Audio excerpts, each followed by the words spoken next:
Oya orenya kwa Ramogi Ajwang kamora mora maintiere kawuono main chieng' tich ariyo tarik 25 dwe mar auchiel higa mar 2024 machiegni chenro mar upiny machakore sani nyaka ngomol kanyo saa 5 kata saa 7 mar odiochieng' bed kodwa nyaka giko. Nyinga Joyce Oduor. Ne kwa Ramogi Ajwang gino mara ni kamora mora maintiere pinyo runi heyo mar makare wambedo runo yo makare mumeno antiere ka mar kedo ni chenro mar upiny kod mano mar mbaka oromo ng'en mathoth timore odiochieng' makawuono koriwo ng'anyo mabendo chana e gwenge mopogore opogore duto te wabiro bedo kwa miyo ni okinyi makawuono. Nyinga Sharon Ng'awo.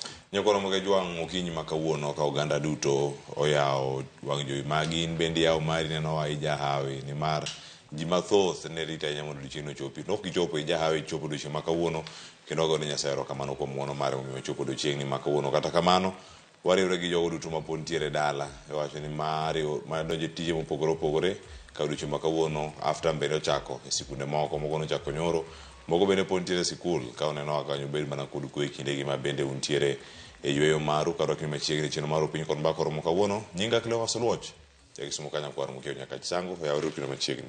Cleophas Sharon memo no kiyudo odong' mana matin memo neno piny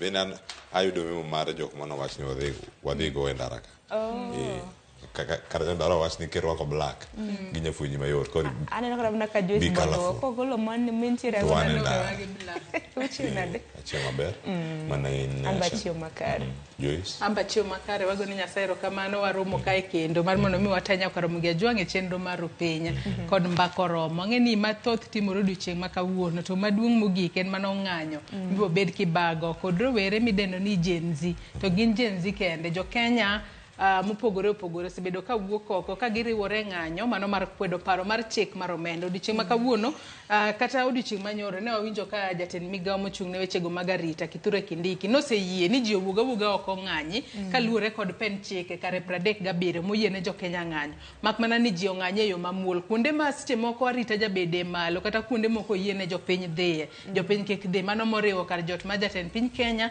kaachiel kod od bura mamalo monyiso jopiny ni kuonde go to gin kuonde moko yiene jopiny donje inyanyate kinde mageng'ayo jopiny owinj mago to bende kochopo saa 12:30 to kila ng'ato ban piendo dhi oninde duto te wabiro bedo kwa ng'yo nikech thor wach maduong' nitiere ka ng'anyo ka gitimo gidwaro mar mondo mi gidhi od bura kacha kama bende chik mar omenda samoro biro bedo ka ikadha ng'eni wabiro bedo kwa wach makamano odiochieng' makawuono en moro bende ma wageno jonyuol bende osegolo duondgi jonyuol manoloso e kanisa moro chieng' Jumapil owacho ni jonyuol kik ubed abeda ot ni gologi kacha kata ka tiende le to wuok dhi bed kacha biro bede gi pi kama gintie ote mani chiudo chieng' manyoro Kindiki wuoyo kod jong'anyo kende kosu kata gobila koso bila no wuok godo bathe kende kech mane penjo mantie ni bende no looks kod obila e kinde ma gitu bende timore kech ng'anyo to bedo mana mamuol Joyce Kishano jogi ni mana gi simu gima giluoro en mana simu ka the same kata ka simu en battery low mano kende gimoro mathago gi ahinya en geno mara ni ka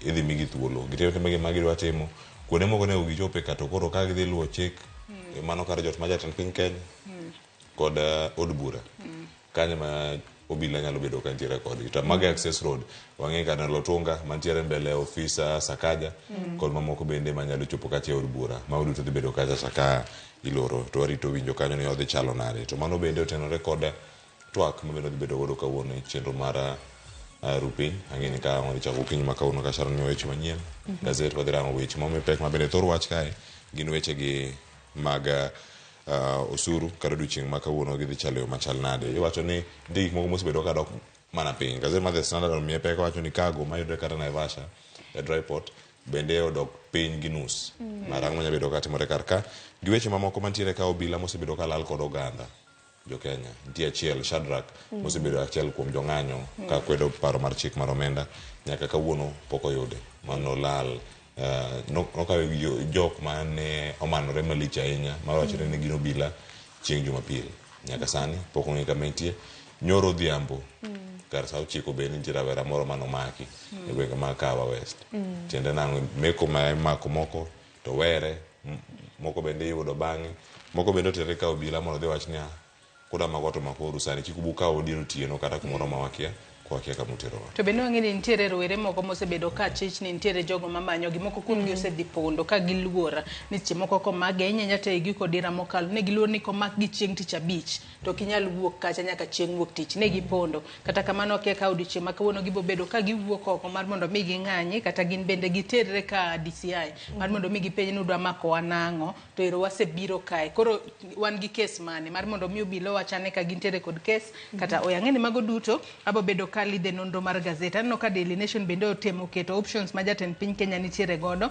mano kotudore kod paro mar chik mar omenda modiochieng' ma kawuono bende pod ibiro bedo e nyima od bura. Tok mano to Cleophas bo bedo ka tayo twak mokwongo kotudore kod mana weche mag ng'anyo ma bende pod ibiro wabo bedo kwa luonu achiel kachiel odiochieng' ma kawuono chieng' tich ariyo ibo bedo kiyudo chenro mar orako bang'e to adonje mbako romo chal mar fwambo abo bedo ka kelo kaito Sharon biro bedo ka tayo white work kotudore kod chal mar Kenya. Nyakorom gajwang' twak magwa dute chenro mar mano mar Rupiny kanyakla kod mbako romo wabiro bedo kwa menyo ng'anyo mosebedo ka timore e pacho ka odiochieng' ma kawuono bende ng'anyo maket kod mano kopogore gi bura Nairobi ka bende no gwenge mamoko ma bende ng'anyo makamago biro bedo ka timore. Wantiere gi jofwambo magwa ma bende biro bedo ka nyisowa tipo mag ng'anyo makamago duto te wabiro bedo kwa kiloni achiel kachiel. Kokamano chakoro nwa ote nyiswa ni gweng' ma intiere ochio nade ote line magwa magote machuok karede ka uchiel nono mbui magwa mag oganda moriwo Facebook, YouTube, Citizen Digital gi X yudwa gi nying mar Mugi TV. Tudri koda mbui maga yuda gi nying mar Sharon Ng'ao. Nyakwara Mugi Jong an bende tudri koda e Facebook page mara ibiro yuda Joyce Oduor, mbui mara mar X ibiro yuda @JoyceOduor_. Mbui biro Nyakwara Mugi Jong tudri koda kata Cleophas Oloch kana namba mar simu ka namba mamoko bende mantiere mago mag SMS na riadeka uchiel nono potha chiu namba simu. Nimege. Arwaki ni wachigni Nyakwara Mugi Jong nikech ma en Rupiny mokongo e thondweche. The rights are very clear. If people demonstrate under that 7, the police are the ones who are supposed to protect them. Not to tear gas them or use water cannons or live bullets. It's very clear.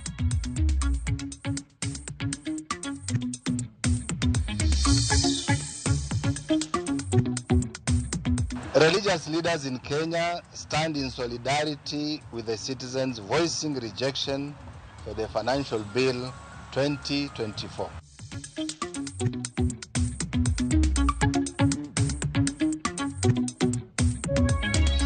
Vyombo vya usalama vya taifa la Kenya vitawalinda sehemu maalum ambazo zimelindwa kisheria kwa sababu ya usalama wa taifa, na maafisa wetu wa polisi watawaelekeza ni wapi na wapi hawawezi kufikia.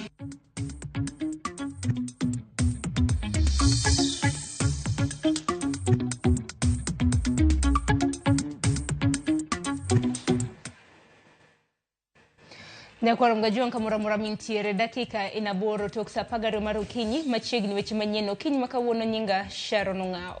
Jokene ratiro mag oganda kamoting'o Boniface Mwangi, Hussein Khalid koda Hanifa Adan owe thuolo bang' ka nondhigi gi obila e log tich mar okwach kich DCI kama ne gichiwore e lwet obila bang' yudo ripot ni obila ne manyogi katudogi gi ng'anyo mosebedo ka dhi mbele e pacho kae. Kata kamano ginyiso chir margi ka giramo ni gibiro dhi mbele gi bago ng'anyo e pacho ka gikwedo oganda jo Kenya mondo wuog oko ne riwore e ng'anyo ma odiochieng' ma kawuono mano mar kwedo paro mar chik mar omenda. Nyamburko mane oting'o jokedo ne ratiro ma oganda Boniface Mwangi, Hussein Khalid kod Hanifa Adan nochopo Muthaiga. Oganda mane ng'anyo mane ochopo chiwo negi sir noromo negi kendo makowuoth kod achiel kachiel ka gichomo log tich mar DCI. Kata kamano wuoth makamano ne ok ochopo kare bang' obila mano manre gi lweny mager kendo umoingegi gi lewni monwal rakore kodgi. Jadek gono chiwore lwet obila bang' winjo ne imanyo gi obila kaitudogi kod ng'anyo madhi mbele pacho kae kendo ose obila kuom lala gi moko kuom jong'anyo. Tunajipatiana kwa polisi tuambie wache kuwa watu wetu, tunacho kupiga watu wetu. Last week on Friday they killed 2 people, but tomorrow we're back in the streets. We're asking everyone who is home, if you don't want to come to the streets, don't come to work. Kaa nyumbani in solidarity. Today we are presenting ourselves na pia kuuliza kwa nini unashikashika watu, and people are merely exercising their constitutional rights. Abductions are unconstitutional. The police are supposed to comply with human rights and so forth. Chopo mar ji adek go apis okwach kich no ochungo chenro mag wuodhe e apaya ma Kiambu ka kono obila bende ne omede gino ma bende noketo ngima jofwambo kamarach kendo nogeng'negi mondo kik donje rangach mar apise okwach kich go. Noyiene mano kinde kama oting'o gai mar doho machon Willy Mutunga kod jokedo ratiro ma oganda manomakigo kende donjo. Bang' sa achiel, nyamburko mag okwach kich ne owuok e apisego koting'o jokedo ratiro mag oganda nyaka e log tich mag obila ma Nairobi kama ne odae dhogi kuom seche 2. Walituita persons of interest, yani ni watu ambao wanataka kuwapata, na wakasema kwamba tufike hapa ili tuweze kurekodi statement ya yale mambo ambayo tunayafanya. Lakini katikati ya kurekodi hizo statement wakaja wakatuambia kwamba tuko huru. Kwa hivyo hii ni kuonyesha kwamba yale wanayoyafanya ni kujaribu kushika watu, kuwatisha. The Law Society of Kenya, we are taking keen interest on the violation of human rights and fundamental freedoms. We have been collecting data and we are proceeding to court to petition against specific officers, some whom have been taken on camera shooting people who have lost their lives in these protests. It is therefore our call that we must respect the law as we do whatever we are doing. I'm really requesting the government, or rather demanding that they should not harm any protester tomorrow. We're going to come out tomorrow in large numbers. Magete more seche marawere no bago ng'anye moko kuom bombe ma pachoka kama oting'o Narok, Nyamira, Kisii, Kakamega, Lamu, Homa Bay, Bungoma, Mombasa kod moko. Kama okuomgi nochopo yore mochomo od bura ka gikwedo okang' ma moko kuom jo od bura nokawo mar siro paro mar chikno.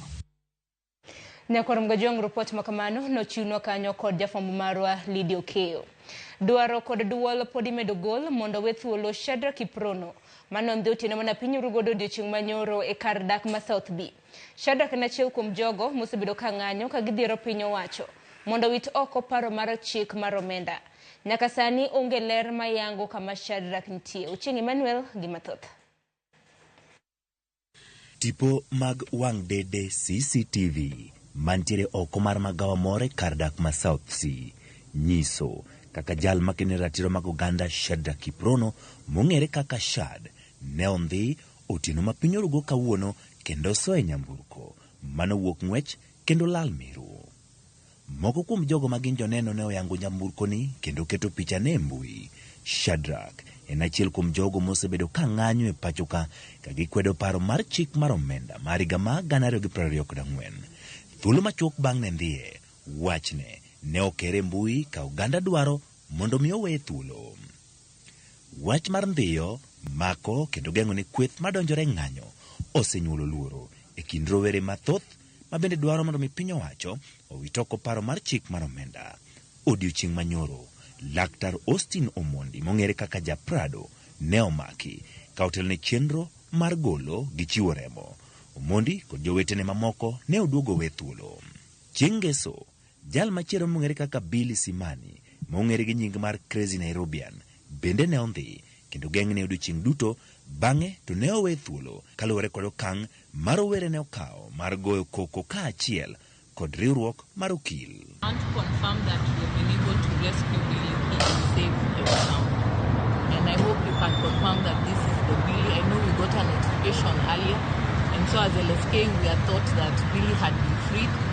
But when we sent someone to the station, we found that Billy was not there and he had not been booked.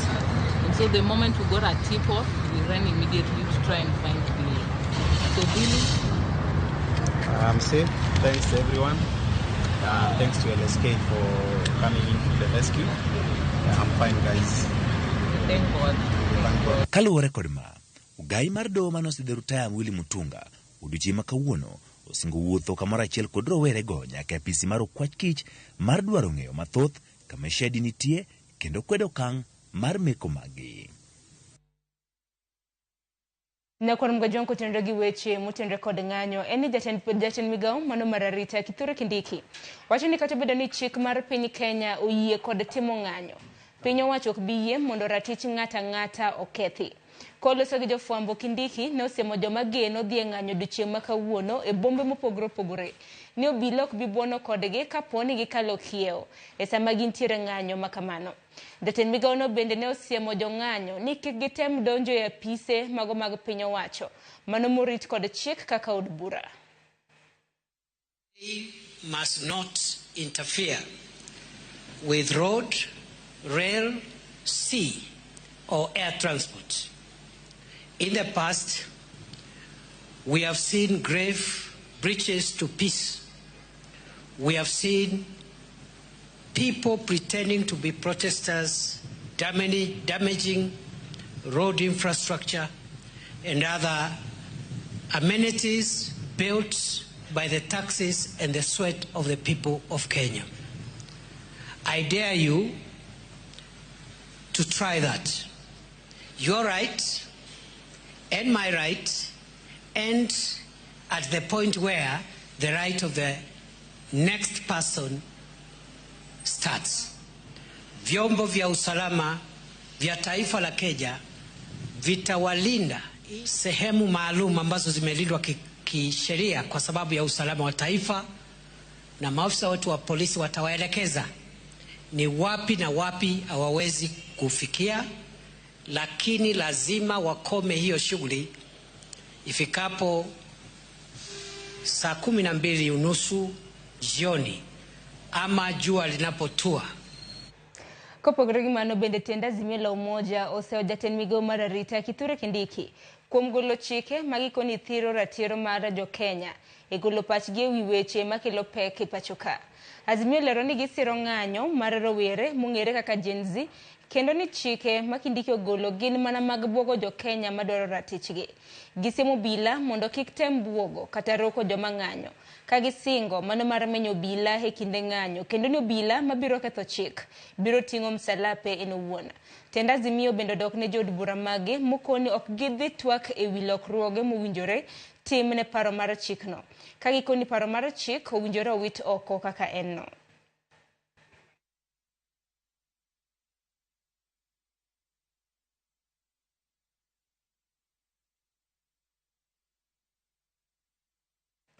Nyakorom Gajuang seche ma wach motenre kod paro mar chik mar omenda en mbaka madhi nyime e gwenge ma pacho ka. Moko kuom rowere okawo thuolono mar temo fuono gigo manie chik mar omenda no ka gitiyo gi dhogendni mopogore opogore e pacho ka. Dwaro margi en chiwo nonro matut ne jopiny e wi gigo mantiere chikno to gimomiyo ni gikwede. Rowere go tiyo gi lony mag mbui e chiwo puonj makamago kaka jafwambo marwa George Aoko leronwa. Magi gin rowere manie gwenge mopogore kane jowuok oko mar temo fuono pend chike manie paro mar chik omenda higa 2024. Ne gichokore kendo temo loko pend chikego gi dhok mopogore e pacho ka to chutho mago mamulo japiny ma kawaida. Nyadendini ne loso gi jogo mawuok e counties mag North Eastern. Mumenye siama nimwambia kuligwa tax. Kama chielo ni to ne loso gi jogo mawacho kendo winjo dhojo Embu. Ngato oholi pesa gidwagolo tax. Iwinjo. Jodak e gwenge ma Nyanza ne bende ofuon ne gi tiend chik omenda no. Jogo maloso e yor ranyisi ne bende olerne gi tiend chikego masani onyayo twak mapek e pacho ka. En chenro mane ochaki e yor lony mag mbui gi moko kuom jogo makedo ni ratich oganda. Achiel kuomgi en jangolo Moshiri Mike mane tiyo gi yor mbui mar X e tayo chenro ni. Kabinde ogolo kwayo ne jogo mawinjo dhokgo mondo mi owuog oko mar loko ne joma moko. Kilero ne gi bende gi dho ngere mondo mi gichwal oteno e yo manimba. Wechegi ne oketie grube mopogore kuma ne fuone tiendgi e wi midhieche ma kidek bedo ka diponi okadhe kendo puodhe kaka chik ma pacho ka. Kopogore gi mano, yor mbui mar ChatGPT ne bende otigodo e lero tiend wechego. Ka Kelvin Ndemo e mbui mare mar X to ne okoni ng'ata madwaro ng'eyo matut motenore kod paro mar chik omenda no kaachiel kod chike mamoko to nyalo chwalo ire. Kuom ranyisi, ne adwaro yango matut e wi wach ushuru motenore kod weche mag alwora. Kaeto dwoko ne onyiedhore. Magi gin mana moko kuom mijing'o ma jo Kenya tiyo godo e lony mag mbui mar neno ni wechegi chopo ne oganda duto gi dhok ma giwinjo kendo e yo ma gidware. George Aoko, Ramogi TV. Nyagor mojongo pogore gi manatiere weche matimore kaunti ma Homa Bay. Rowere mung'ere kaka Gen Z e boma ma Oyugi sobago ng'anyo e wi paro mar chik mar omenda. Ka gimako chung' kar tiendegi tok jatend piny William Ruto. Wacho no ikore mar twak kendo kawo pachgi e wi paro makamano.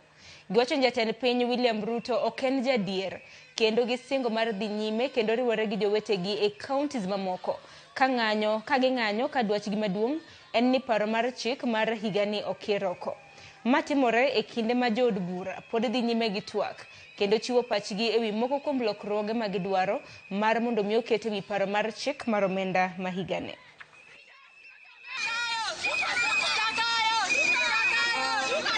Yesterday, when the president said that he wants to engage the youths and the Gen Zs, all those things are lies, because this is a kind of a government that cannot even keep the promises that he made to the electorates. One thing I want the president to know is that we are not our parents, we are the Gen Zs, so that he should be careful with what he says. If he wants to talk to us, let him reject the finance bill. We are not going to allow anything that is going to tell us until he rejects the finance bill. To make a reject. It's like an ex. It's like a man we have dated before. We know the sequence. And it is going to be the same thing over and over again. We are rejecting the whole thing. We are not amending the thing. President Ruto rejects that thing. We are telling the president that we are not going to engage with him in any form of negotiation. The first thing first, the bill must be rejected. The bill must be withdrawn from the parliament. Then you are going to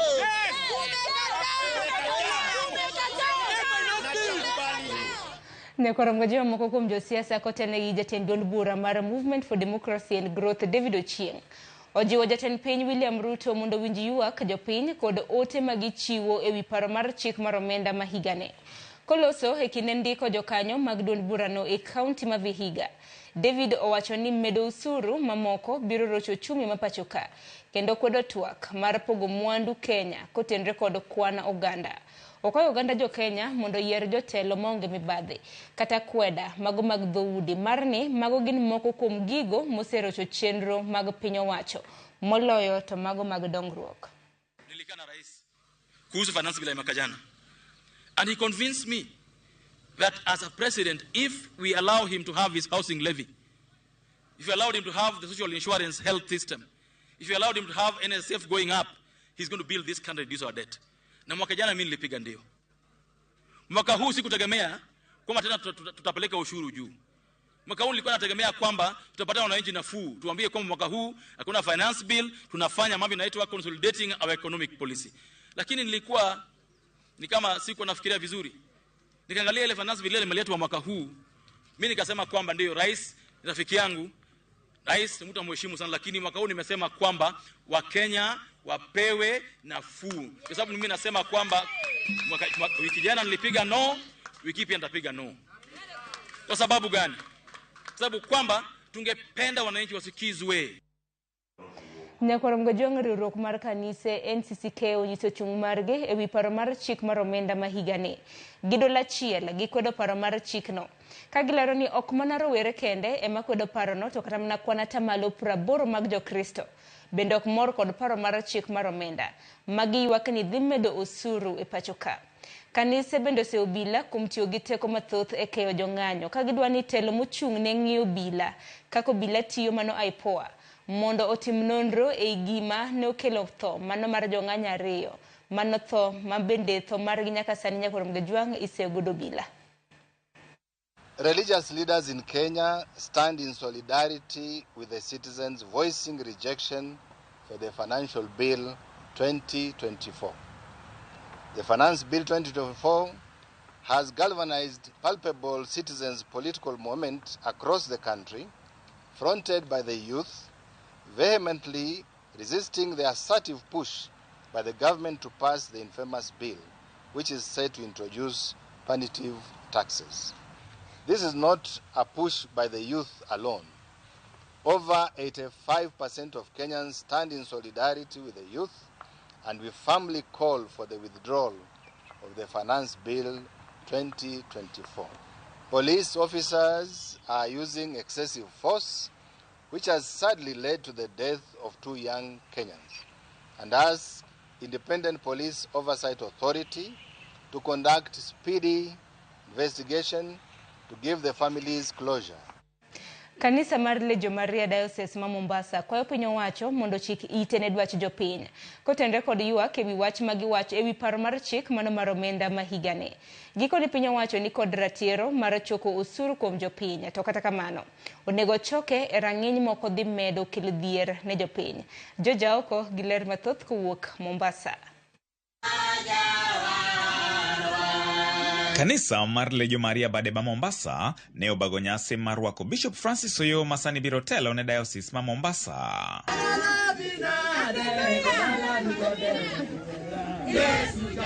E nyasi no mane obagi e kanisa mar St. Francis Cathedral e Likoni, Bishop Oyo ne oro kwayo ne piny owacho to chutho jo od bura mondo mi ochik itgi ne dwach jopiny ewi weche mag osuru. Ka Yesu ne piny ne wacho ni gi Kaisari nyaka mi Kaisari. To gi Nyasaye omi Nyasaye. Omiyo wang'eyo ni osuru en gima nowacho, lakini nyaka serikal winjre gi raia. Kik serikal in raia ka nikech sama gihinyo raia to raia gi be moyiero wane mwayiero serikal mwakete kombego. Kambe mang'eny nyalo dar, ji mang'eny nyalo koso tich, joma tiyo ni joma pogre tacho mopogre nyalo riembgi. Jomoko nyalo yudo shida mantindgi ok nyal dhi e skul. Jomoko nyalo yudo shida ma ok nyal thieth kata ude thieth. Nikech ng'ato yudo msara matin to yudo ko ng'ad nus mar msache. Koro mane luoro man go saidi. Wan mine wan gi ywak. Dhako eme ng'eyo pek mar i ot. Dhako ng'eyo pek mar nyithinde kaka dwa somo. To waneno ka wan gi hinyruok. Nikech komede kaka nyithinde somo nwa koro onge.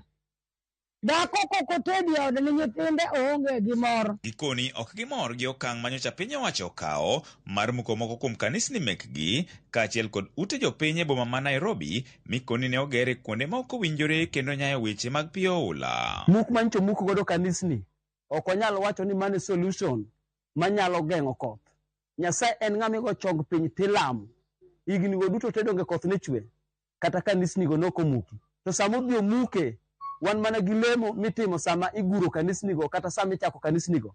To waonge gi lemo mitimo sama imuko kanisni.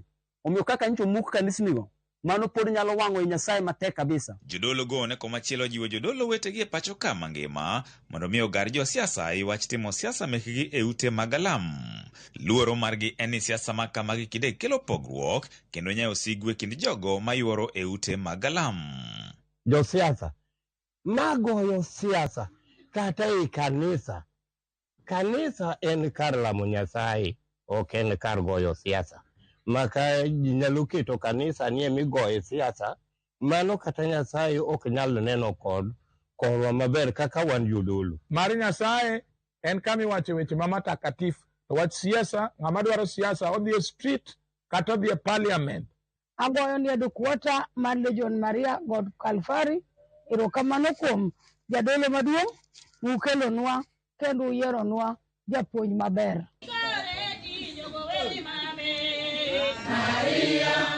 George Aoko, Ramogi TV, Mombasa. Nyakwarom gojonko pogre gi weche motendre kod paro mar chik mar omenda mar higani ami weche motendre kod somo. Migo mar somo okwedo paro mar ni ne gigolo chik mondo migol jopuonjre mondo dogo pacho motelo ne ng'anyo ma ichano bagi e pacho ka odiochieng' ma kawuono. Jatend migo mar somo Ezekiel Machogu mane lose kaunti ma Murang'a okoni yweyo ma adundo owinjo chakre chieng' tich adek mano mar jumani. Mabiro e kinde ma jonyuol ne osechako ng'ur ewi wach mar ni ornegi lipode mondo gikaw nyithindgi kowuok e skunde. Judith Omondi gi ler mathoth. E apaya kod bombe ma opogore e pachoka, jopuonjre oting'o osikegi bang' jopuonj madongo gologi motelo ne odiochieng' ma owinjo gidogi e pacho chakre tich adek mar jumani. Motelo ne ma jonyuolgi koni ne giyudo ripot kowuok kuom jopuonj madongo mondo mi gikaw nyithindgi. Tumepata message ya kwamba kutoka shule wanafunzi watarudi nyumbani on Wednesday ambao ni hii wiki.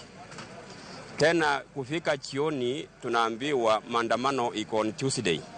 Itabidi watoto walegee nyumbani siku ya leo ya Jumatatu. Wenye watoto wale wanaenda Isiolo wengi wana fare juu walikuwa wanatarajia kwenda nyumbani leo. Sasa wanatuomba simu tupigia wazazi wao wanawatumia pesa ya gharama ya kwenda nyumbani. Thoth janyuol ma otwa kod Ramogi TV koni en kinde manyaka koro jatend migao mar somo Ezekiel Mashogu par kaka obiro tayo migao no maonge midhiero magikoni oseduoko somo mapacho ka chien ahinya to etamni. Kitu imeleta hivi kwa nchi yetu ya Kenya, watoto wamerudi nyumbani na juzi ndio wameondoka nyumbani kwenda kusoma shule. Hata tunalipa school fees ambayo haina maana kwa shule.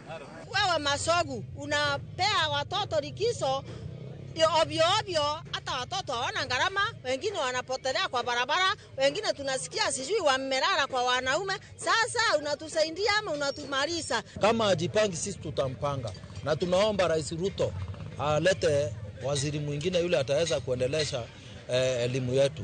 Hawezi interfere na curriculum activities. Akienda akilala usiku anasema nimesema watoto waende nyumbani kesho.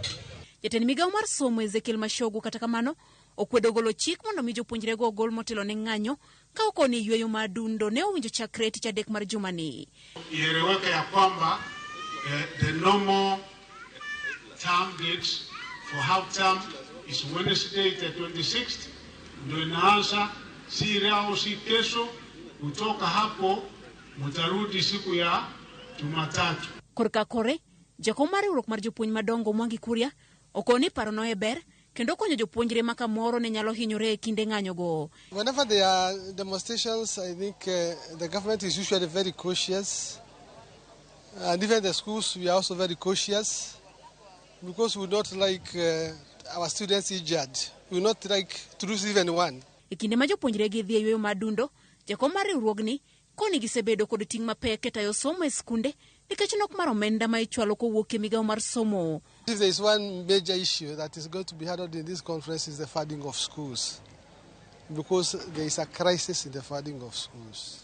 Capitation for schools, this year we talk of 22,244, but in the real sense, the money that his school account in 1 year for tuition and operation is 10,400.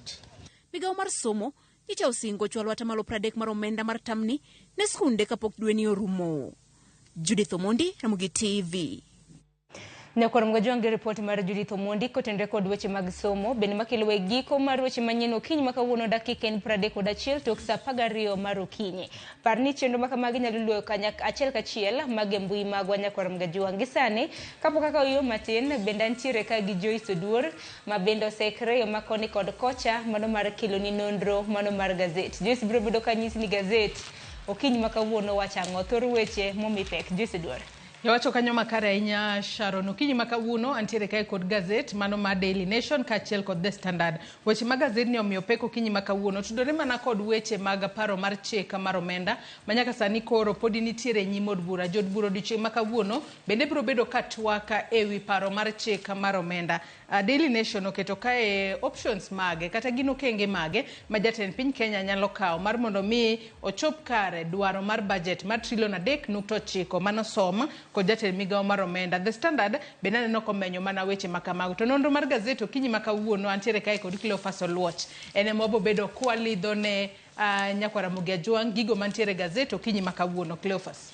Mana kamano nyakoro Mugajwang kan ka kod Joyce wach ma bende no kai dhi mipe kar kae kata mose mipe nyaka sani Joyce mara weche mag doho banka oselor do ma mano ma Makadara kuom thuolo mag jumbe 2 mano bang' nek mano mar Monica Kivuti mano kale elwetu bile machielo mantiere e dono do koro chiwo okenge midhi lu mondo mi oyawe kendo chak tiyo ma kod mathoth mantiere karka kochunyo nyaka weche go mag osuru ma medore kendo nok mag mwandu mantiere dry port mano ma Naivasha odhibedo ka wanone ka achiel kachiel koro nyakore Mojwang' kiti mawuoro kete mana ka chenro mara gazet makawuono enoro ma gazet. Nyakore Mojwang' mana kaka isewinjo gazet okinyi makawuono menyo weche mopogore opogore. Sharon, magi weche mobo bedo kwa lidhe gazet okinyi makawuono kalore ni walidho ni nyakore mogi gazet kapok odhiyo manyo gazet momore mar mondo mi obed piny osom e yo makare. Sharon. Erokamano ahinya nyakore Mojwang' dong' akaw yo matin Joyce Oduor gi Cleophas Oluoch duogo kanyo kod nonro mano mar gazet kik dhi mabor.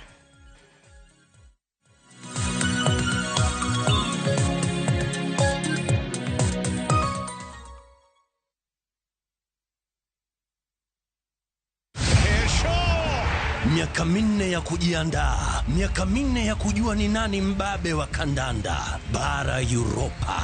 Wakati umewadia na mwaka huu hapa ndipo mechi zote 51 zitatangazwa moja kwa moja kupitia vituo 13 vya redio. Ni nani atatuzwa taji la babe wa kandanda bara Europa? Ungana na watangazaji gwiji kutoka vituo vyote vya Royal Media Services tunapobainisha mbivu na mbichi kwenye kinyang'anyiro cha kombe la bara Europa Euro 2024 live moja kwa moja kutoka Ujerumani. Shikisha Mili na Euros with Shabiki.com. Not for persons under the age of 18. Authorized and regulated by BCLB license number 587. They never had a pretty girl from Ikrine thumbe manyien.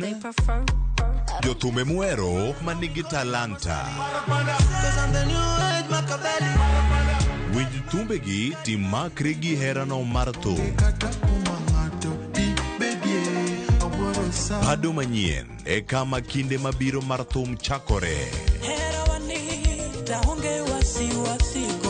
Kik ngolo mora mora ma ogo ma midbai. Pado manyien Wuktich nyaka tich abich chakre saa 5 onyango. Manera Mugi TV.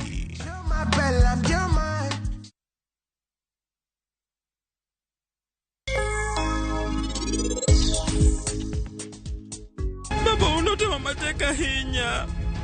Notemo gimora mora to nokonyal duoke kendo. Natimo richo nikech nokakonyo meher magole kanyo. Anatimo richo maduong'. Ing'eni meher nitiere gi nyithindo matindo tindo. En janyuolane. Koro nyithindo biro timre nadi ma meher onge. Anadwa mondo iniwinja maber ahinya ka. Meher mara pod ngima.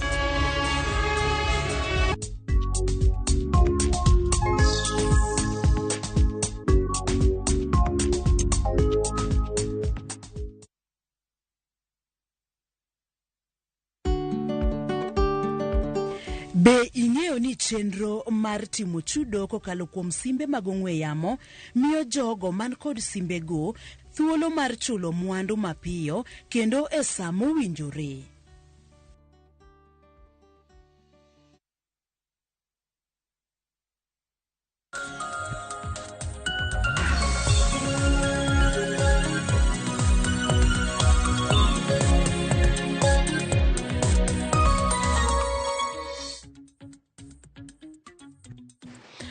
Mana kama nyakore Mojwang' thuolo ni wasedonje nonro mar gazet. Mana kaka iseneno antiere kai Cleophas Oluoch mar mondo mi wami siso mar gigo mantiere gazet ma Daily Nation kod The Standard. Gazet momori okinyi makawuono inyalo dhi nyiewo mar mondo mi ibed pinya isome yo makare. Cleophas wakaw thuolo makende mar ruaki nonro mar gazet ni machiegni. Erokamano.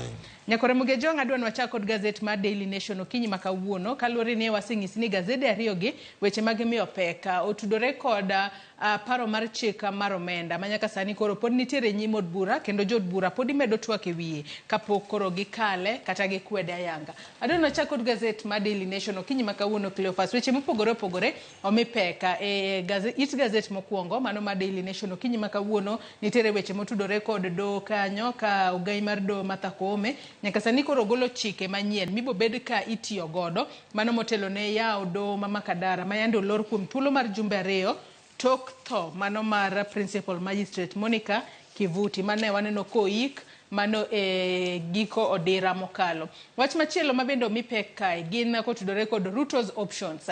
Nyaka sani koro liekore ni jatend piny Kenya William Ruto nitiere kod options 4 mag gigo monyalo timo mano kotudore kod paro mar chik mar omenda. Wang'eni nitiere mano wanyalo wacho ni entiere kod wich bar kalore ni nyaka sani obiro jod bura ema koro biro bedo ka ng'ado ka ginyalo kale kata oyo. To kwang'iyo mana options go Cleophas 4 wanyalo wacho ni en kama tek kalore ni mokwongo ko owacho ni koro kaluore koda gigo manogol e paro mar chik mar omenda kata usuru mopogore opogore bende onyalo kawo okang' mar kawo hola mathoth kowuok e pinje maoko kata hola moko miholo kowuok e pacho kae. Joyce, openj ka ni which way Mr. President? Mokwongo ka pod ka hola mathoth. Ka hola mathoth ni tiende ni kata kokal paro mar chik mar omenda pod sirkal dhi ka hola mar bugo mag bugo godo rem mantiere e budget ma pacho ka. To bende wayudo oboke mano wuok kuom migawo mar omenda ma pacho ka ma bende noyango ni ka dipo ni jod bura okwedo kendo wito oko paro mar chik mano mar omenda ni, ntiere bugo madhi dong' kae manyaka bende ne kaka idhi chule, nikech mano dhi bedo bugo maromo bilion 2 mano koko kadhi. Mama bende biro ewi bugo machielo maduong' mapod ntiere karka ma bende biro kae wacho ni e paro mar chik ni wamed osuru ni komedi tiende ni choko dhi dok piny koso dhi bedo e okang' machal nade. To slashing budget ni be nowach ni ka dipo ni oko kadhe nitie gik mathoth monego bed ni rango karkani kae to idhi bedo kata ka itayo gi e yo machal nade. Mago moting'o wechego mag sikul, weche mag chiemo, nitie wechego mag help mag rowere mantiere mbalariany gi programs mamoko moting'o mago sekta mar thieth, sekta mar pur kod mamoko. Nikech ong'e maber ni chenro ni mano mar paro mar chik mar omenda ka irango kare malose wechegi mag pur nitiere mawacho ni kar mano package mano mar chai koro gole kuom atamalo 16 sani koro en exempt. Manyiso ni onge osuru midhi bed kacha kijuoge wiye mondo mi obera ne wechegi mag keyo mwandu ni mano mar chai e pinje maoko. Mano bende mantie kar kae wacho ni ko withdraw kata ko gol paro mar chik ni mondo mi odhi orange manyien. Ma e dwaro mag jok manie ng'anyo sani ntiere. En option mogik mar 4 mantiere ka. Magi duto ka dipo ni otim e wiye ka ko slash budget taxes kata komedi gi to ogol gik moko e wiye kae kata omenda mikawo oko bende omedi. Mogik ma jatend piny nyalo chopo kae bende nitie thuolo minyalo terne gini tikone ni kawe achiel kachiel kaka eno kisogose ka jatend piny Kenya to mane chik mantie kendo koro wuok e Finance Bill 2024 bedo Finance Act ma 2024 tikete tim to bende nyaka luwe kaka entieno.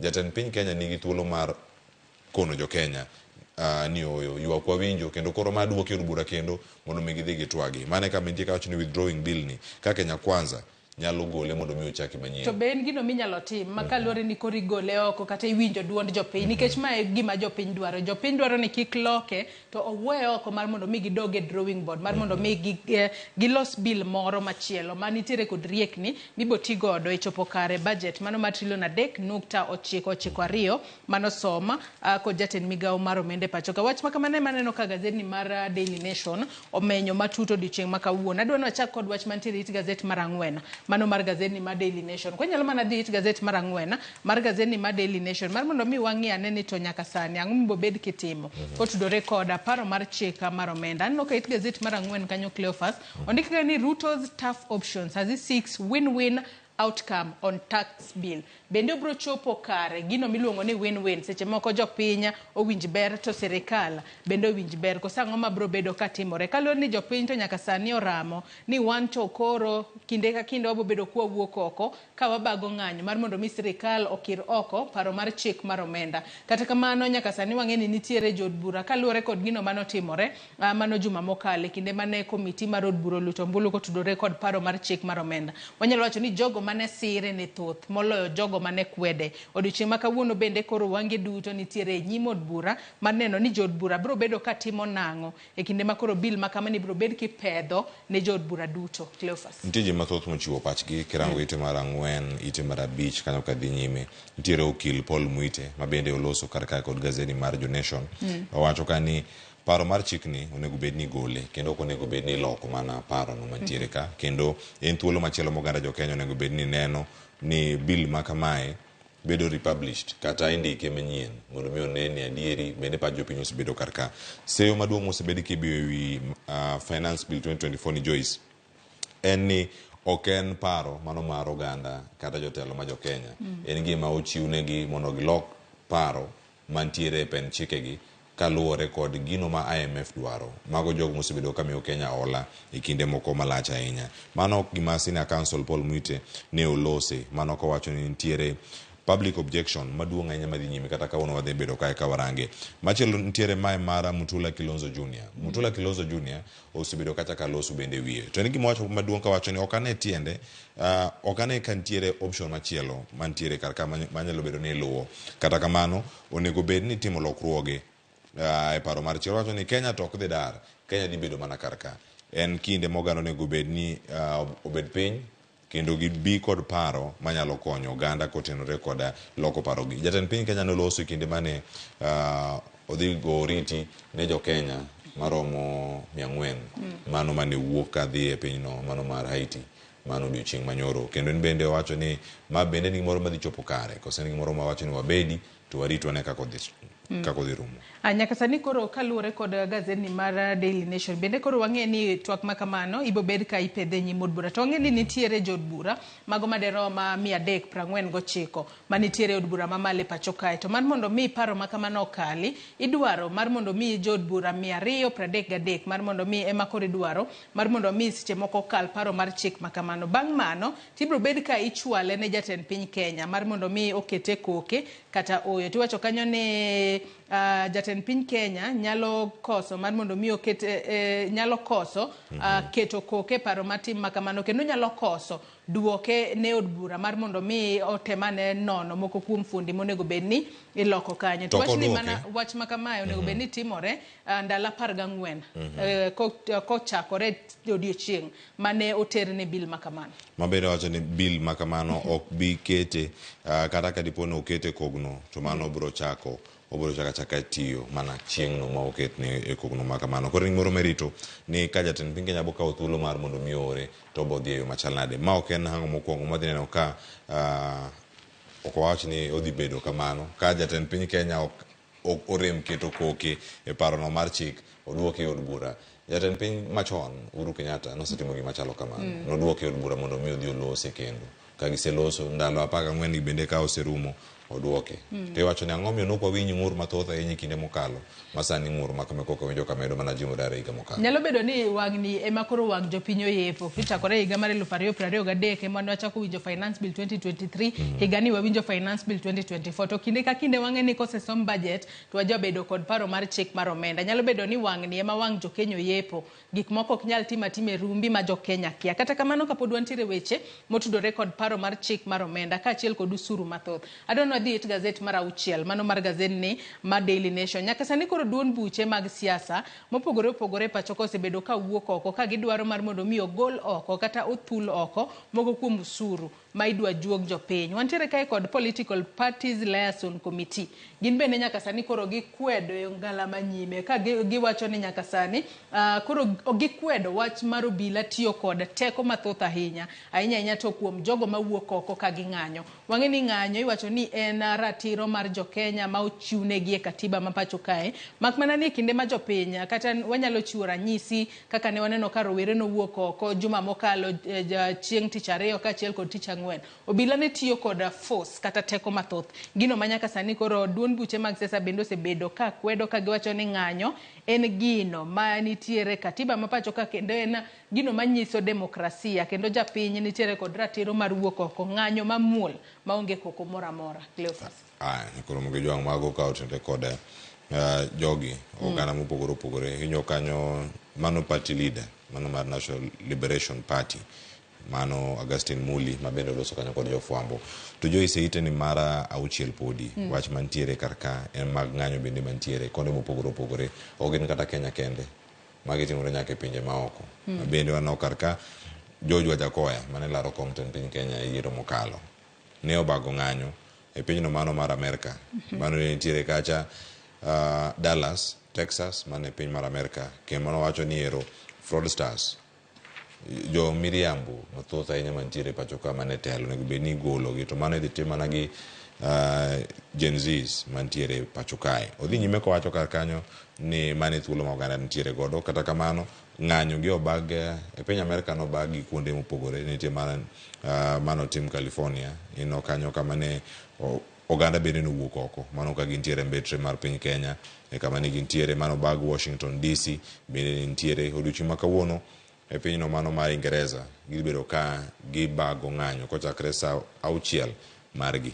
Mano ka gibedo kacha ka gineno nyaka jogo mantiere Dallas pod gibedo kacha ka bago ng'anyo kata ka gibedo ng'anyo machalo kamano. Moro wacho ni warit kendo wane ka oganda jo Kenya bende mamedo jimbo duon gi ka gintiere oko bende dhi winjgi koso sirkal dhi nyime ka ono igoyo ombulu pod dhi winja ne weche mag yes ka ni gibedo adi gidhiro piny koso gidhi medo. To kendo en gino makare ahinya ni yes kinde migoyo tigoye ma kila ng'ato neno ni igoyo yes kata igoyo no. To kapod wantiere mane weche motudore kod ng'anyet gazet mar 7 kanyo bende odiochieng' manyoro ne waneno ka jatend migawo mochung' ne weche go mag arita Kithure Kindiki en bende koro ne ogolo moko kuom chike monego bed ne luwo kod jogo mawuok oko mar mondo mi ong'anyi. Nyaka sani koro nowacho ni nyaka sani en gino mantiere katiba ne ng'ata ng'ata madwaro mar mondo mi wuog oko odiochieng' ma kawuono odiochieng' ma kinya kata odiochieng' machielo mar mondo mi ong'anyi. Mak mana ni onyiso gi ni nyaka ulu chike ma oket pinya mano ne jogo mawuok oko mar mondo mi ong'anyi. To chike ma kamago en ni kochopo sa 12:30 to kila ng'ato kosetieko ng'anyo to kila ng'ato dog pacho maonge ketho mwandu moro amora,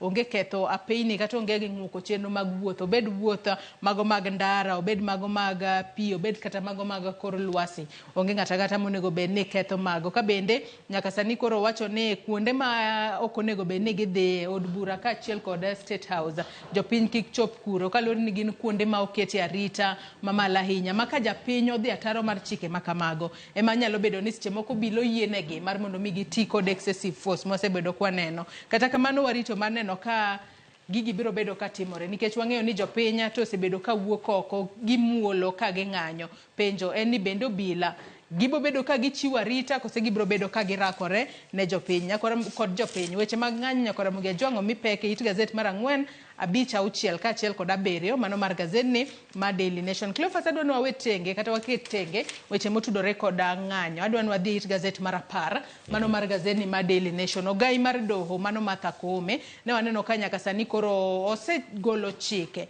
mibo bed kiluwo kata gigo mibo bed kitimo mano motelo ne yepo mano mar doho ma Makadara. Kama wang'eyo ni gima lit ahinya notimore mano jang'ad bura Principal Magistrate Monica Kivuti nochiel kod magina tok kanosechwalo ng'eto mare gino mane okelo nyaka tho mare kendo nomiyo Lord Doho ma Makadara kuom thuolo mar jumbe 2. Kata kamano ibo bed kiyawe mar mondo mi jogo mantiere kod buche kuro ochak dhi kuro mar mondo mi owinj buche gi mopogore opogore. Mak mana naneno ka nitiere moko kuom chike moket kanyo Cleophas. Achiel kuom chike mantiere kar kae nitiere ineno kit search mane timo ka jatend pike ne nitiere Nyahururu. Nyaka jadolo mobiro mana yaloni yani ng'amo biro mi chiemb chuny chaki golo oko mondo mi chako donje search mantie kacha ber mar keto arita makare. Martha Koome kod doho ma pacho kae oyango ni idhi meny gimoro amora ma iting'o ma idonjo godo e doho ma pacho ka ok kata Makadara kende gin mopogore opogore. Ondiki kar kae nitie jogo ma donjo ga kata ka onge name tag nyaka ibed kod tag ino kata office ka bende wuotho tek kinu wendo donjo kata ka mi tag macho ni university in wendo itiere ka ng'e ni Sharon to rwak mare kata ko rwako mare kobiro mare kama nitiere ka nyaka wach ni mato nyinga ng'a tano bila matiyo kanye mano nyaka ibed ko kar kanyo ok en kata bila kende nyaka jogo mayalo buche bende dhi bedo kar kacha ka jok ma onge tag te bedo jogo mane ng'anyo nikech wang'e ni gin to gin jok mage mantiere kanyo. Kata kamano chike gi mabende ochiwo nitie nyaka restricted parking manyiso ni kata parking e doho kacha ok idhi yudo thuolo mar yudo space mari ni wacho ni ero ka en kara maka biro kata dhi yudo parking e doho kacha iwacho ni mari nya bedo ka imanyo kama chielo. Bende iwacho ni doho ka doho nyaka koro bed kod chikege ma gidhi bedo kacha ka gineno ni kae gidhi bedo ka gitime yo machal nade kaachiel koda ka kuonde ma onego bed ni girango macho ni gin restricted areas mago kuonde ma oyiedh kende ne joyal buche ema nyalo bede mano ka gintiere kar kacha kinde ma gichiwo gigo madwarore. Kaachiel koda ka weche mamoko monego bed ni gideploy staff mago madwarore koda gik mag lony manyasani kata weche mitiyo godo e mbui mag ICT onego bed ni rango. Customer care desk bende onego bed ni nitiere koda weche mag security monego bed ni bende medo ridi. Koro en ni doho ma pacho ka dhi tiyo kod obila machal nade mondo mi gijiw arita kwe e alwora mag doho. To bende kinde ma koro ikruok osekete yo makare mar mondo mi oyaw kendo doho ma Makadara nitiere chenro no mar hocho ma bende biro bed ka itimo ne jotije mago mag doho ma Makadara kalore ni chenro makamano kata gino manotimore e nyimgi e kinde mane gintiere od bura ok od bura e doho nyalo bedo ni ne nyalo kelo ne gidangni mar paro matin omiyo kano chakore mano chieng tarik 24 nyaka chieng tarik 26 odiochieng makiny gibo bedo kod chienge adek mago ma ibo bed ka itimo negi counseling makamano wach ni ibo bed ka itelo ne kod professional counselors mar mondo mi gibed kod paro makare ahinya to e kinde magintiere e do kacha ka gitelo ne buche mopogore opogore. Bathe kanyo bende aneno ka nitiere jokene ratiro mag oganda adek modiochieng manyoro nochiwore ne obila mag okwach kich kalore ni negidhi pondo ka chich negi chich ni imanyogi kata kamano odiochieng manyoro ne gichiwore kegen ka DCI mano moriwo Boniface Mwangi, Haki Africa boss Hussein Halid kaachiel kod media personality Hanifa Ada ne gichiwore e nyim DCI mar mondo mi DCI olernegi ane ni to en ang'o momiyo imanyogi. Cleophas adwa ni wadhi it gazet mar 15 wang'e ane machinglo mantiere it gazet mar 15 kanyo en machinglo manyalo wacho ni en achiedh nade kata wanyalo wacho ni en stress ma jatend piny Kenya sani koro nitiere godo kalure kod ng'anyo ma odiochieng' makawuono bende wabro bedo kwaneno nikech kinde ka kinde wang'e ni ng'anyo e pacho kae osebed kitelo negi kod josiasa. Nitiere jasiasa mawuoga oko to wacho ni odiochieng' makiny en ng'anyo kata kamano wang' ni onge jasiasa moro amora motelo ne ng'anyo rowere mowuok oko mar mondo mi owuogo ke ng'anyo.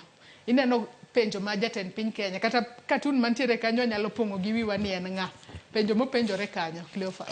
Penjo kane koro ka an shika minga jogi onge jotelo jogi onge ng'ata ma otelo negi to ka waneno ka giloso kendo gidwa mana ng'eyo ni en ng'a manyalo yudo kae mondo mi walosgo mano kama ntiere ka ino kanyo en hashtag reject finance bill 2024 obila moro ni kacha obayo tiaga sa wono kalo odmura kama intie no kino kama ogoye ochalo ng'a mokalo tiagas no ka en tiagas okalo kendo dhi lwar mano Uhuru highway ko dhi lwar Uhuru highway mano tiende ni olwar mana tie expressway kacha mano sikoro ka jo ng'anyo chung kanyo manya kawo to duoko to gidong kanyo ka girangre nero koro wachom kama chal nade. Jatend piny Kenya bende oketo bakora moro piny kae man gi kuthe poni ka oyudo ng'ama oda mosono kata ng'ama or kata kacha iduong'e koso odhi nade odiochieng' ma kawuono jok moselal thoth ma sirkal iseyo kuom mako e ataro mar chik nikech jogi mako to gik moro amora moseteri gi doho kiwacho ni odonj ni gima chalo kama imaki kawuono ikia kama oteri gimotimni nikech jogi be duogo to konwa gima gineno iye kuro bili ne nitiere free bili sai nitiere free Shadrack nyaka sani pod njikia kama nitiere okinyi ma kawuono mantiere ro free Ogunda nitiere kanyo kiwuok kanyo chak nitiere free Osama Otero mago jok ma nitie kacha mbui mar X duto weekend mano oganda miro kod twak mabor ahinya e mbui no mano mar X en gimoro mipenjo ka ni ma e mbui ten gi teko ni mar nitie jok moko mana winjo nyoro Joyce bende en adier mantiere rowere mana bedo ga juma mokalo giwacho ni watie pile ka pile odiochieng' okinyi nyaka odhiambo watiyo to ka watieko wadhi ot waluokore bundles simu koro gichako wacho ni digital activism gino ok bineno gi ndarasa moro oganda oluor gik mopogore opogore nyalo timore negi koro ka ema wacho ni hashtag ema koro gitieko to gidhi click to giketo tweet gi moko adek kanyo to giyweyo kendo gineno mamoko bende gire tweet to weche gichopo e kuinde maoko sani en reposting tweeting no dhi Twitter kama gintiere kanyo en maneno ni hashtag ne odhi bedo kae thuolo marom nade ka sani oganda moko bende imedo mana se sirkal ni olal godo. En wich bar ma jatend piny Kenya William Ruto sani nitiere godo nikech okia ni omanya hashtag mane makoro dhi omosre godo kata kamano akia kobo winjo dwaro mar jopiny koseo adwa ni watiek kod wach mantiere it gazet mogik mano mar gazet ma Daily Nation weche mag somo Cleophas nyaka sani koro wang'eyo ni nitiere romo mano mar jotenda skunde mag sekondari madhi mbele kadhowath nam chumbi kata kaunti ma Mombasa. Nyaka sani koro mago jotend skunde makamago. Koro dwaro mar mondo mi somo mag junior secondary school kata skunde sekondari mar adundo ahinya to mano mar grade 8 kaachiel kod mano mar 9 oket kata oter e skunde mag sekondari. Kaluwore ni nyaka sani chid nade kata ywak osebedo ni nyithindo makamago ok giyud puonj e yo makare rang'iny mar sekondari kaka dwarore. Mano e wach maneno ka bende omi pek kanyo kaachiel kod gwenyruok ma koro nitiere kaluwore ni odiochieng' manyoro nitiere skunde mano osegolo nyithindo mar mondo mi odhi e half term. Kata kamano jatend migawo mar somo Ezekiel Machogu nowuok oko kowacho ni oyo an ok agolo milome moro amora ni nyithindo odhi e half term gi sani. Ni half term onego bed ni chakore chieng' tich adek. Kata kamano aneno ka skunde moko nosegolo nyithindo mar mondo mi odhi e yweyo e half term. Cleophas mana mapiyo piyo kwa tieko. Achiel kuom jogo manoyudo simu ni saa oromo wawuok wadhi waduogo ot. Yor fair. To bende mano nyoro bang' katieko mana weche mag tuke okinyi kora niero koro nawuok ka koromo saa 4. Apenjre janyuol mane oyudo ote ma kamano gi wuok e kindego nikech okoni kiny ok ne wuogi. Ka ok wuok kawuono wuok mana ka chieng' machielo. Nyaka sani nitie nyithindo mabende nitie skul. Joyce, pogruok mag paro ni ma pod en mana confusion maneno ka ne nyithindo gi bende ne yepo. Bad migawo mochung' ne weche mag somo kata migawo mochung' ne weche mag somo nego duoga oko e lela kendo wach ni gin ng'eyo magi mang'eyo nikech lure gi sikunde mopogore opogore. Awuok gi japuonj moro odiochieng' manyoro Joyce. Ok ang' awach skul manitiere nikech pod noginya dhi ne sani dhi ni ji mopogore opogore. Inyalo dhini kata matiji bende lal. Iwacho ni ochopo kamoro ma iyudo oboke sikul onge ni wan waloro chiegni. Giyudo oboke otieno ma piny ru godo chieng' wuok tich tikono gini oyo kawuono ema half term chakre. Gine girito dhi half term chieng' tich adek. Jogi nosechako penj. Imagine nyathi osebedo ka somo chemistry paper 2 onego bedo time Tuesday. Ukawo break bang' kotimo paper 1. Kaeto bang' idano duogi bang' juma achiel gi nus mondo mi ochak manyien karo nya donjo gi penj. Mano kama nitie regruok bende ni kare to bende dhi yudo miwacho ni en the best quality mano mar japuonjre no kinde ma nitiere karka. Migawo mar somo agero ni ka kinde ma jopuonje bende koro chako romo margi kaunti ma Mombasa ma kaunti 26 gibeda ni kod ng'eyo ni somo ma pacho kata mag sekondar dhi bedo kama chal nade. Joyce, ok en kata mano kende ni mar confusion ma pod nitiere karka mantiere back page ka ero joma gi monego bedo high school joma gi moko onego bedi bedo karka igni osesudo ndi jomo osetimo penj mar KPSS enedi sani kirango gi magi osedonjo grade mar 8 nitie mantie grade mar 9 gichom kanye CBC osechopo kama ne doho osegolo ng'eto mar juma mokalo ni onge dok chien. Jogi osechako dhi nyime kod kit somo mar CBC kanye kama oganda jo Kenya duto nitiere. Mana migawo mar somo ben piny to olera kama gidwa chomo kata kama gidakete sekta mar somo. Adwa ni wang'i ane wach mantiere it gazet mokwongo mar The Standard ka waloro nonro mar gazet okinyi ma kawuono mar mondo mi wachiw thuolo network mokwongo e chenro mar piny. It gazet mokwongo mano mar gazet mar The Standard okinyi ma kawuono bende omenyo mana weche mag ng'anyo. Aneno kondike ka ni tax rebellion Ruto wiggles room shrinks. Ma ok otudore kod wanyalo wacho ni achiedh nade kata dang'ni mar paro ma jatend piny Kenya kata wich bar ma jatend piny Kenya William Ruto sani nitiere godo ahinya kotudore koda paro mar chik mar omenda masani nitiere nyim od bura. Kata kamano Cleophas bathe kanyo bende aneno ka nyaka sani koro nitiere jal moro moyang nyinge kaka Salim Swale mane tiyo e apis jotend migepe pacho kae. Manyaka sani koro odiochieng' ma kawuono bende ibiro bed ka ichwale e nyim doho kitude kod mibadhi mano mar $5.6 ka notemo mar mondo mi wach ka ni notemo mar mondo mi defraud mago jo mawuok e pinje maoko omenda maderom $5.6. En gino malit ahinya kwaneno ka weche ma kamagi timore apise monego bed ni konyo jopiny. Mano mapiyo piyo kwatieko kaachiel kod wach ni mogik. Joyce, wach mantie ka ne otemo koto jok mawuok e pinje maoko mono biro limbe pacho ka kokale apis no mano mara jotend migepe mabende ochung'ne tudruok mag piny Kenya kod pinje maoko mano apis Musalia Mudavadi. Reason mochiw kanyo gimoyo pesa ni ne korida kot jogi mida ger stadium. Nitiere stadium abich ma onego bed ni gero kod omenda makamano. Joyce, $1 million ida gero stadium mani. kata ot kende kama intiere milion 5 ni boydo kata ni kata ka en room marom nade milion 5 kata milion 6 kende mondo mi ochung stadium gi kombe duto milion 5 hey milion 5 en ko to Cleophas data mipimo nyakora muge jwango som gazet ni Mother Standard kod Daily Nation mondo somane oge mathoth mantiere karka ka no miyo mi asiso mar ng'eyo gigo mantiere karka kore thuolo margi mondo mi ging'e Joyce ageno ni gazet beche ok dhi idho nikech en siling 60 pachoka jogo mawuok e piny Tanzania ema tiyo gi siling 1,700 jo Uganda to koro tiyo gi siling 2,700 mondo mano pesa Uganda mano pesa kata kamano Kenya kata pod en mana 60 to kor gidogi jo mana elufe Kenya ka ma siling 60 koro gisome okiny makawuono nyakoro muge jwang gazet momori e kinda The Standard kon mano ma Daily Nation inyalo dhi somo The Standard binano ka first batch of Kenyan security officers off to Haiti mago obila ma piny Kenya makoro dhi keto kwe pinyno mar kata dhi konyo e keto kwe pinyno mar Haiti osewuok e pacho kae ka onego bedni gidhi kuro gazet momori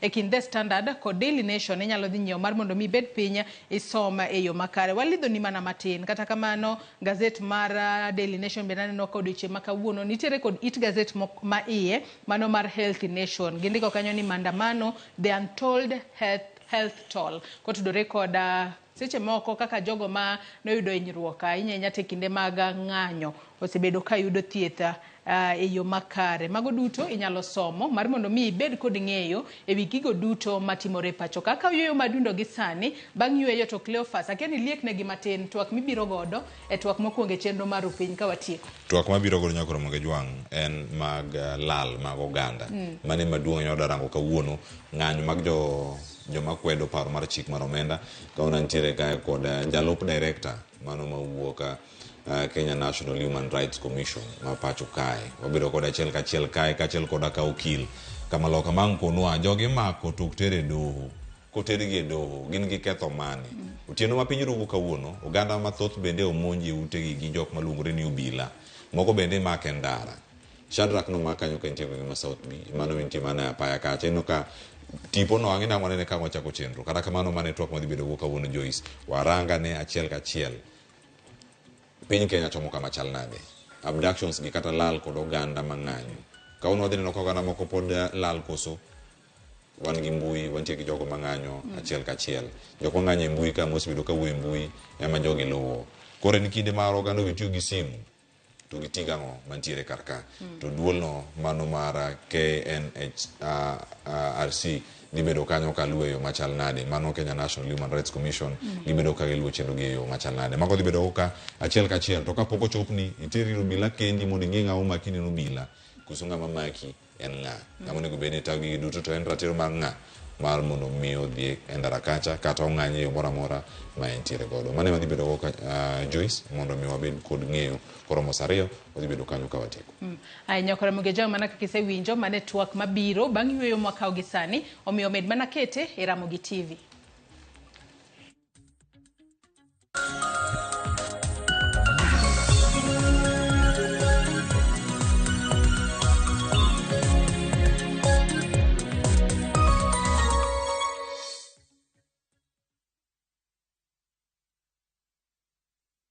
Escape to the coastal paradise by grabbing the 25% discount from View Travel. Unwind and indulge in an all-inclusive meal plan for a 3-day stay at the luxurious Diani Reef Beach Resort, where every moment is a blend of elegance and relaxation. All these for only 31,000 Kenya shillings via SGR and 38,000 Kenya shillings for the flight option. Enjoy unlimited drinks and snacks as you slow down to the calmness and tranquility of the sea through thrilling water adventures. Wind down the day with spectacular sunset views on the shores of the Indian Ocean. Don't miss out on this exclusive all-inclusive offer from View Travel. Call 0703-254-254 or visit viewtravel.com and book your dream escape now. View Travel.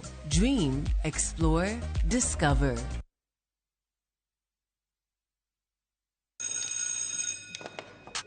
You guys watched the game last night? Of course, on Showmax. Showmax is on board? Yeah, the Showmax app on your phone. Every Premier League game live for 500 bob a month. Go serious? Oh, no, Niambie.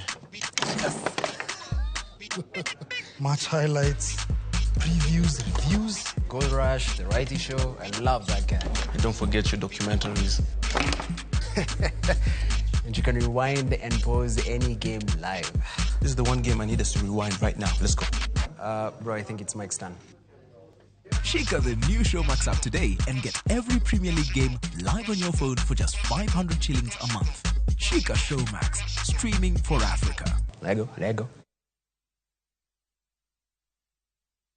Baby girl for you. Baby nitapiga mboka, nitapiga hustle for you. And I wake up early in the morning for you. Baby nitatoa jasho, nitatoa shati for you. To get this song, dial *811 *274#. Kumbuka, Skiza na Citizen ni nyumbani kwa wasanii wote.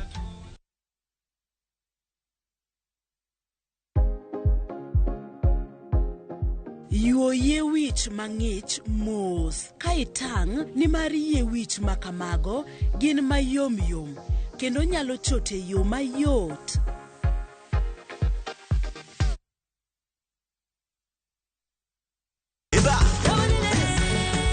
Be ikori mar chako wuoth e piny mar thum. Thumbe mane oloko tieng' mang'eny. Fwenyo sigendni, wende mag piny, koda sigendni mayudore wendego. Okay. Den girabi. Ngoma wake. En kama gik mane otimore chon koda matimore sani chopo e winjruok maber chuth. Ngoma owake wuok tich nyaka tich abich saa 10 odhiambo. Kik bai.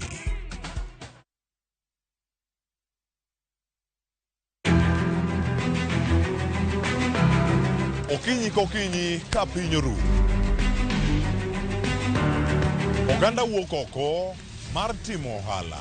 Ohala ber. Ohala chakre iwi. Johala matindo koda madongo giduto giwuok to gintiere e yor manyo. Nyaka ibed gi excellent customer service. Tim kinda moloyo gimoro amora. Wabiro menyo ni ohala mopogore opogore. Atimo ohala mar brandi. Watimo ohala mar hotel. Atimo ohala mar agrovet. Ka wamenyo ni lony madwarore mondo mi chakgi kendo kaka inyalo tayogi e yo makare.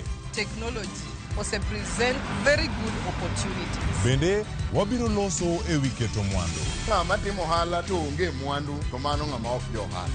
Mano ng'ama rawe ohala. Tudri gi Cleophas Oluoch tich ang'wen ka tich ang'wen saa 1:45 otieno mana e Ramogi TV.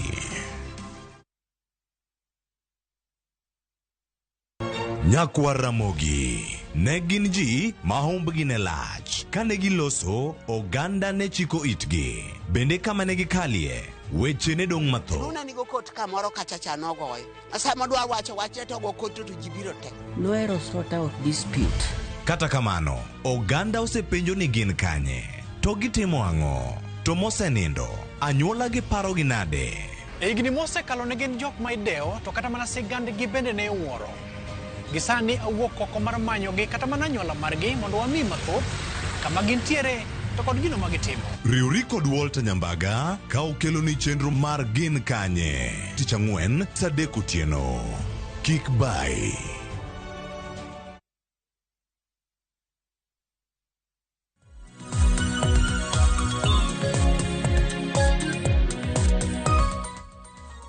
Machiegni nyakoro mokijwang'o kinyi ma kawuono kinyi ma jaber tarik 25 dwe mar 6 higa mar 2024 kinde ma wabedo kod twak kotenore kod ratiro mar jong'anyo. Nyakoro mokijwang' jogo osebedo ka ng'anyo, gin joma tindo kod jogo madongo. Waseneno ng'anyo e kinde mokalo mane obila tiyo kod teko mathoth, to tinende bende ng'anyo makamagi itimogi gi jogo matindo to obila pod tiyo kod teko mang'eny. En ang'o matimore kar kae? Oganda ma wuok oko mondo mi ong'any e yo mamuol yudo ka oganda mathoth bende rango ni wachom kanye. kaka oganda nyakoro moge jwang kawuono wada bedo kaka oporo wach kod wenda montiere gode studio kinyi makawuono kae wabeda ne kod ng'eyo achiel kachiel ni chal mar piny Kenya kotenore kod wechegi mag ng'anyo to gintiere kanye. Kawuono antiere kae kod Samson Omondi mano en jalup director mano ka Kenya National Commission on Human Rights mano kama entiere ka achiel kachiel wantiere kode arwakni machiegni Samson Omondi e chenro kinyi makawuono. Erokamano Cleophas. Adwoko erokamano kuom luongowa mondo wago mbaka gik mosebedo katimre nyaka wach ng'anyo chakre. Wabiro go mbaka mathoth. An atiyo Kenya National Commission on Human Rights ma en migawo mar sirkal makirango katiba marwa en article 59 to migawo mar Kenya National Commission on Human Rights noketi constitution mondo tije en rango kaka ratiro mar dhano irito to weche mag ng'anyo iyudo ka ndalo weche mag ng'anyo to ratiro mag dhano mang'eny kethore. Emomiyo wan kaka commission wabiro mondo warang to ang'o manyalo timre nikech katiba omiyowa rights mopogre to nego bed ni seche duto ma ka ng'anyo timre to ratiro gi irito to gima nyaka wang'e waduto en tij polis maduong' e Kenya ka en rito ratiro mar dhano. Emomiyo kata ng'anyo sama timre onego bed ni polis rango kabisa ni gima otimo gin gik marito ratiro mag dhano. Koro amor mondo wago mbaka no kawuono. Erokamano machiegni kwa bedo kodi kachiel kachiel machalo wantie ka kod Crispin Migele okil kama loka nyakoro moge jwang mabende tiyo e do ma pacho kae kawuono ang'o konwa achiel kachiel ni anto pare yo machalnade kotinore koda twak modhi bedo godo achiel kachiel kata kapok ang' wachake ahinya miye thuolo mondo mi omoso kinyi makawuono machiegni Chris. Erokamano Cleophas amoso nyikwa Ramogi Jwang ni oyawre uru machiegni ru chenro ma wan godo ni an kaka Cleophas owacho luongo ni Crispin Migele an okil kama loka ma practice court Nairobi kae kendo oko mar Nairobi kae machiegni uru ngeni wadhi tiegore yore mang'eny kwadhi mbele. Erokamano ahinya nyakoro Mogi Jwang gi duto mosebedo katimore pacho ka ntiere sigana kae ma wada winja ne achiel kachiel kaka ne olosnwagi odiochieng' manyoro oganda jo Kenya osebedo kalal e kinde mag ng'anyo achiel kachiel mano e mbui kod jogo mabende wuok oko e lela mondo mi ging'any e apeyni mopogore opogore te Nyabuore Nairobi ka. Owinja ne sigana ni kae to bang'e ang' wapenjo maduong' ni dibe ni mane yo ma sirkal tiyo godo mondo mi othir duond jopiny mang'anyo koso? Tipo mag wang' dede CCTV mantiere oko mar magawa more kar dak ma South Sea nyiso kaka jal makene ratiro mag oganda Shadrack Kiprono mong'ere kaka Shad ne ondhi otieno ma piny orugo kawuono kendo soe nyamburko manowuok ng'wech kendo lal Meru. Moko kuom jogo magin joneno ne oyango nyamburko ni kendo keto picha ne mbui. Shadrack en achiel kuom jogo mosebedo ka ng'anyo e pacho ka gikwedo paro mar chik mar omenda mar higa ma 2024. Thuolo machuok bang' ne ndhiye wachne ne okere mbui ka oganda dwaro mondo mi owe thuolo. Wach mar ndhiyo mako kendo geng'o ne kweth madonjore ng'anyo osenyuolo luoro e kind rowere mathoth mabende dwaro mondo mi piny owacho owit oko paro mar chik mar omenda. Odiochieng' manyoro Laktar Austin Omondi mong'ere kaka Japrado ne omaki ka otelne chenro mar golo gi chiwo remo. Omondi kod jowetene mamoko ne oduogo we thuolo. Chieng' ngeso jal machielo mong'ere kaka Billy Simani mong'ere gi nying mar Crazy Nairobian bende ne ondhi kendo geng'ne odiochieng' duto bang'e to ne owe thuolo kaluwore kod okang' mar rowere ne okawo mar goyo koko kaachiel kod riwruok mar okil. I want to confirm that we have been able to rescue Billy. He is safe now. And I hope you can confirm that this is the Billy. I know we got a notification earlier. And so as LSK, we had thought that Billy had been freed. But when we sent someone to the station, we found that Billy was not there. And he had not been booked. And so the moment we got a tip-off, we ran immediately to try and find Billy. So Billy, I'm safe. Thanks to everyone. Thanks to LSK for coming into the rescue. I'm fine, guys. Thank God. Thank God. Kaluwore kod ma, ugai mar doho manosidhe rutaya Willy Mutunga odiochieng' ma kawuono osingo wuotho kamoro achiel kod rowere go nyaka e apisi mar okwach kich mar dwaro ng'eyo mathoth kama Shedi nitie kendo kwedo okang' mar meko magi. listini osemedre piny maoru kawuono. Nimar piny maoru kawuono nitiere ji ma omaki. Gi ji ma pok oyangi, nyakore ni gino bila nikech gino mane nitiere kacha e mbui mar X. Nitie jal miluongo ka ni Osama Otero e mbui mar X. Kowacho kanyo ni saa 9 otieno oganda gi ochopo ne kacha achiel kachiel. Owacho gin ji 5 mane duong' e dhode. Sani gin jogo ma bende osewuok kode nyaka sani noloso mana kinde machuok mokalo. Owacho ni seche 3 mokalo. Sani gisechopo seche 4 are ni olos kacha e mbui mar X. Machielo nitiere mano Gabriel Oguda ma bende osebedo kacha kawuoyo e mbui ni mar X kod Facebook ahinya bende kotene kod weche gi mag kwedo paro mar chik mar omenda. Nitie jal machielo bende miluongo ka ni Dre Mwangi ma bende nobedo abducted kata ne olal kode seche 3 mokalo.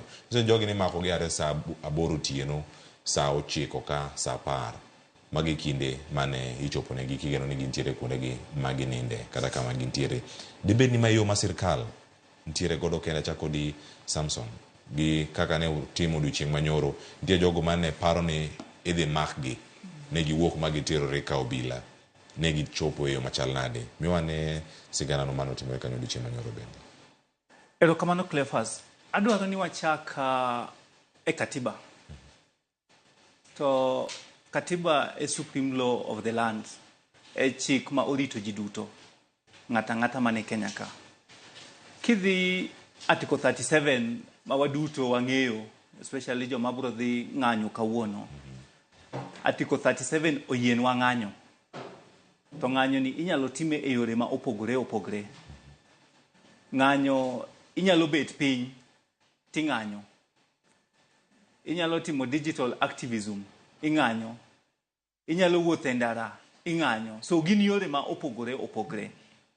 To aparo ni gima waduto nego bed ni wang'eyo en Kenya wasewuok kama bor. Kirango early 90s, piero chiko kaya kochakre, wabiro 2000, sani wan 2020s, en wasebedo kawagoyo migawo ma opogore opogore kod ng'anyo. Tinyalo paro ndalo mane ng'anyo ochakre Kenya ka, en nene ka ji ng'anyo to polis goyo ji mokwongo. Ka ji ng'anyo to polis mako ji. Sama ji ng'anyo, ji ketho gik moko. Sama ji ng'anyo, ji tho. To gima duong' mogik en sama ng'anyo timre, tij polis maduong' en maintaining law and order. Keto kwe kod rito ratiro. To rito kwe kod ratiro ang'o monego bed ni utimo? Onego bed ni sama ng'anyo timre to itimo gimiluongo ni facilitate. So onego bed ni miyo ji yo maber kaka polis maginyalo luwo. Taparo ni gima waseneno jumbe 2 mokalo nyaka ng'anyo chakre en ng'anyo matimre ni en ng'anyo mopogore mwasebedo kwang'eyo. Kata ng'anyo ma polis osebedo kong'eyo. Polis osebedo ng'anyo ma joma biro, joma timo mahundu, joma ketho gik moko, joma goyo koko, joma nego ji. To ng'anyo mwaseneno wik achiel wik 2 mokalo kata maboneno kawuono en ng'anyo ma is largely nikod kwe, ma kisungu luongo ni peaceful. To gima waseneno again en sirikal osebedo kabiro temo ketho ng'anyo ni e yore ma ji ok ong'eyo. So one of yore achiel kuom yore ma ji ok ong'eyo en rango ni to jomag manyalo bedo ni gin jotelo mag ng'anyo ni mondo wagolgi. To gima kisungu luongo ni abductions, lal kod joma tijgi, joma giparo ni gin influencers, joma giparo ni gin organizers. Sirkal ema tije en rito ratiro mag ji. To there is no government in its right sense ma wiye tiyo maber manyalo kawo joge to lalgo. So gimwaneno, waseneno nyoro, waseneno nyaka wiga 2 mokalo en gima sirkal timo is illegal. Gima sirkal timo is illegal. Gima sirkal timo en timo tich ma joma hundu emonego bed ni timo. Nikech sirkal nikod apparatus ma onego bed ni ng'ato kokoso to ikawo ng'ano timako. Ng'ano bedo summons, imake, itere i doho, to bedo charged. To sheria kawo its own course. Gimwaseneno en serikali kawo jogi to lal kodo, ok tergi police station, gibedo released, onge charge ma imigi. So gimwasebedo ka wapenjore en to kara. Sirikal oweyo tije mabedo sirikal mar rito rights mag jo Kenya, to sirikal lokre ja mahundu. Nikech nyoro kaka commission, ntie activist ma sirikal osebedo kadwaro. Boniface Mwangi, Hanifa, Halid, jogi biro commission bwa kao gi watero gi. Sirikal wachan un persons of interest lakini gikao giwegi. To gimomiyo chunywa gombo ganu ng'ato ka sirikal dwaro to either iteri ka police station kato kawo teri nikech samilal wakian sirikali mulal kodi wakian joma hundu mulal kodi. Nikech sani one hashtags chiegni auchiel oguda that team. We cannot say for certain sirikali emokawo gi nikech gima sirikal onego benti men sirikal kan kodi gwach to sirikal onego benti someone in Cleophas Bikilimani police station. So as a law-abiding citizen, you walk to the Kilimani police station. One word were in what? Guma emotimore. To family ninge Cleophas oluongo kod police to gine magi kawe. So wanyalo dhi dware kure Kilimani police station emo nene mogik. Sirikal samuka wi odi wakiamo kwongo ni gine nga nikech ok identify themselves. Number 2 okoteri police station. Sheria wacho ni samora morama omak ng'ato onego benitero i gazetted station. Kech samoteri kuro yaka ratiro magi nyalo bedo ni rito. Lakini samoka wi oteri kuma ongo ng'amongeyo. Family ni ok nyal ng'e kuma intie. Lawyers ni ok nyal ng'e kuma intie. Institutions matiyo kaka wan Kenya National Commission on Human Rights non-state actors ok nyal ng'e kuma intie. So gimwaneno enu serikali government donjo itimo tibe mag mahundu. Masheria wa article 37 rights of arrested person duto okoyien ma ogik ma serikali onego bed timo. Erokamano ahinya. Crispin. Yes. Thuolo ma imako jogi gidhi kanye nikech iwacho ni onego bed ni gido thuolo mar kata bedo kod okindegi mondo mi giwinjo kanyo ogai mano mar LSK Faith Odhiambo Kaloso. Owacho ni gini ikonogia kona matin ni ng'ani omaki, ng'ani owe. Kara dieri mar wach kata gikoni ng'ani owe, ok owe adieri. Jogi komaki, to kata charge sheet ma idonjo negi godo onge. Onego bed nitie kama chal nade. To nyaka sani bende usetemo kata luwo kaka okinde matie doho ma pacho kae ni jogi makogi gintiere kama chal nade. To bende unya tiyo kod Samson gini mondo mi udonj ne jok ma mako jo nikech nyaka sani yangore ni jogi biro koting'o bunde moko rwako mask sani akiana en achiel kuom yore magi tiyo godo mondo mi gi hide identity magi koso neno gi machal nade. Chris. Erokamano Cleophas, gima nyalo wacho mokwongo en ni samitimo ng'anyo under article 37 mar constitution idwaro ni joma timo ng'anyo no winjo beni no sechiwo notice. En mana notice ok approval. Under the Public Order Act nitiere notice mowinjo beni chiwo ne OCS mar area midhi time procession protest mora mora. Koro ordinarily owinjo beni sama ji dhi protest to officers, police officers owinjo beni miyogi a company gi, miyogi security. Nikech sama itimo maandamano ibiro yudo ni nitiere jok ma are for the maandamano, joma support gi jok ma are against. Inyalo ka ng'ato wacho ni enidhi interfere gi tije kata samoro in the process nitie kaka biro ywaru gi jomoko. Inyalo yudo kuchungo kata jomoko e traffic. Koro police nyaka bedi magi ng'e sama joma dhi timo maandamano, the leadership chiwo notice mar kama kuonde ma gidhi wuothe. Police owinjo bende gin aware mondo omigi security sama gidhi kuondego. Koro situation ma wan godo sani en situation ma ok owinjo ka officers ma mora mora kata Inspector General of Police o communicate ni procession mora mora is illegal. Koro the perception mantie ni notices no chiw kendo maandamano nyalo dhi mbele or protest mora mora. Koro esamitime protest no chik wacho ni kopo ni ofisa ma a company joma timo protest oneno ka nitiere threat to security, maybe gi jok man ok nie maandamano kata joma nie maandamano to en mo enforce law and order. Ka nitie ng'ama cause problems kanyo kata cause to ostop ng'ano. Ka nitiere ng'ama participate e protest matimo gimoro ma illegal to police no winjo bende restrain gi. Police mobedo designated gi OCS mano mi notice. Koro kanye ma wanyayudo komake ng'ato, ng'ama omak kane ni e the scene mar protest. Ema winjo bende mako titere designated gazetted police station mobed booked for a certain offense.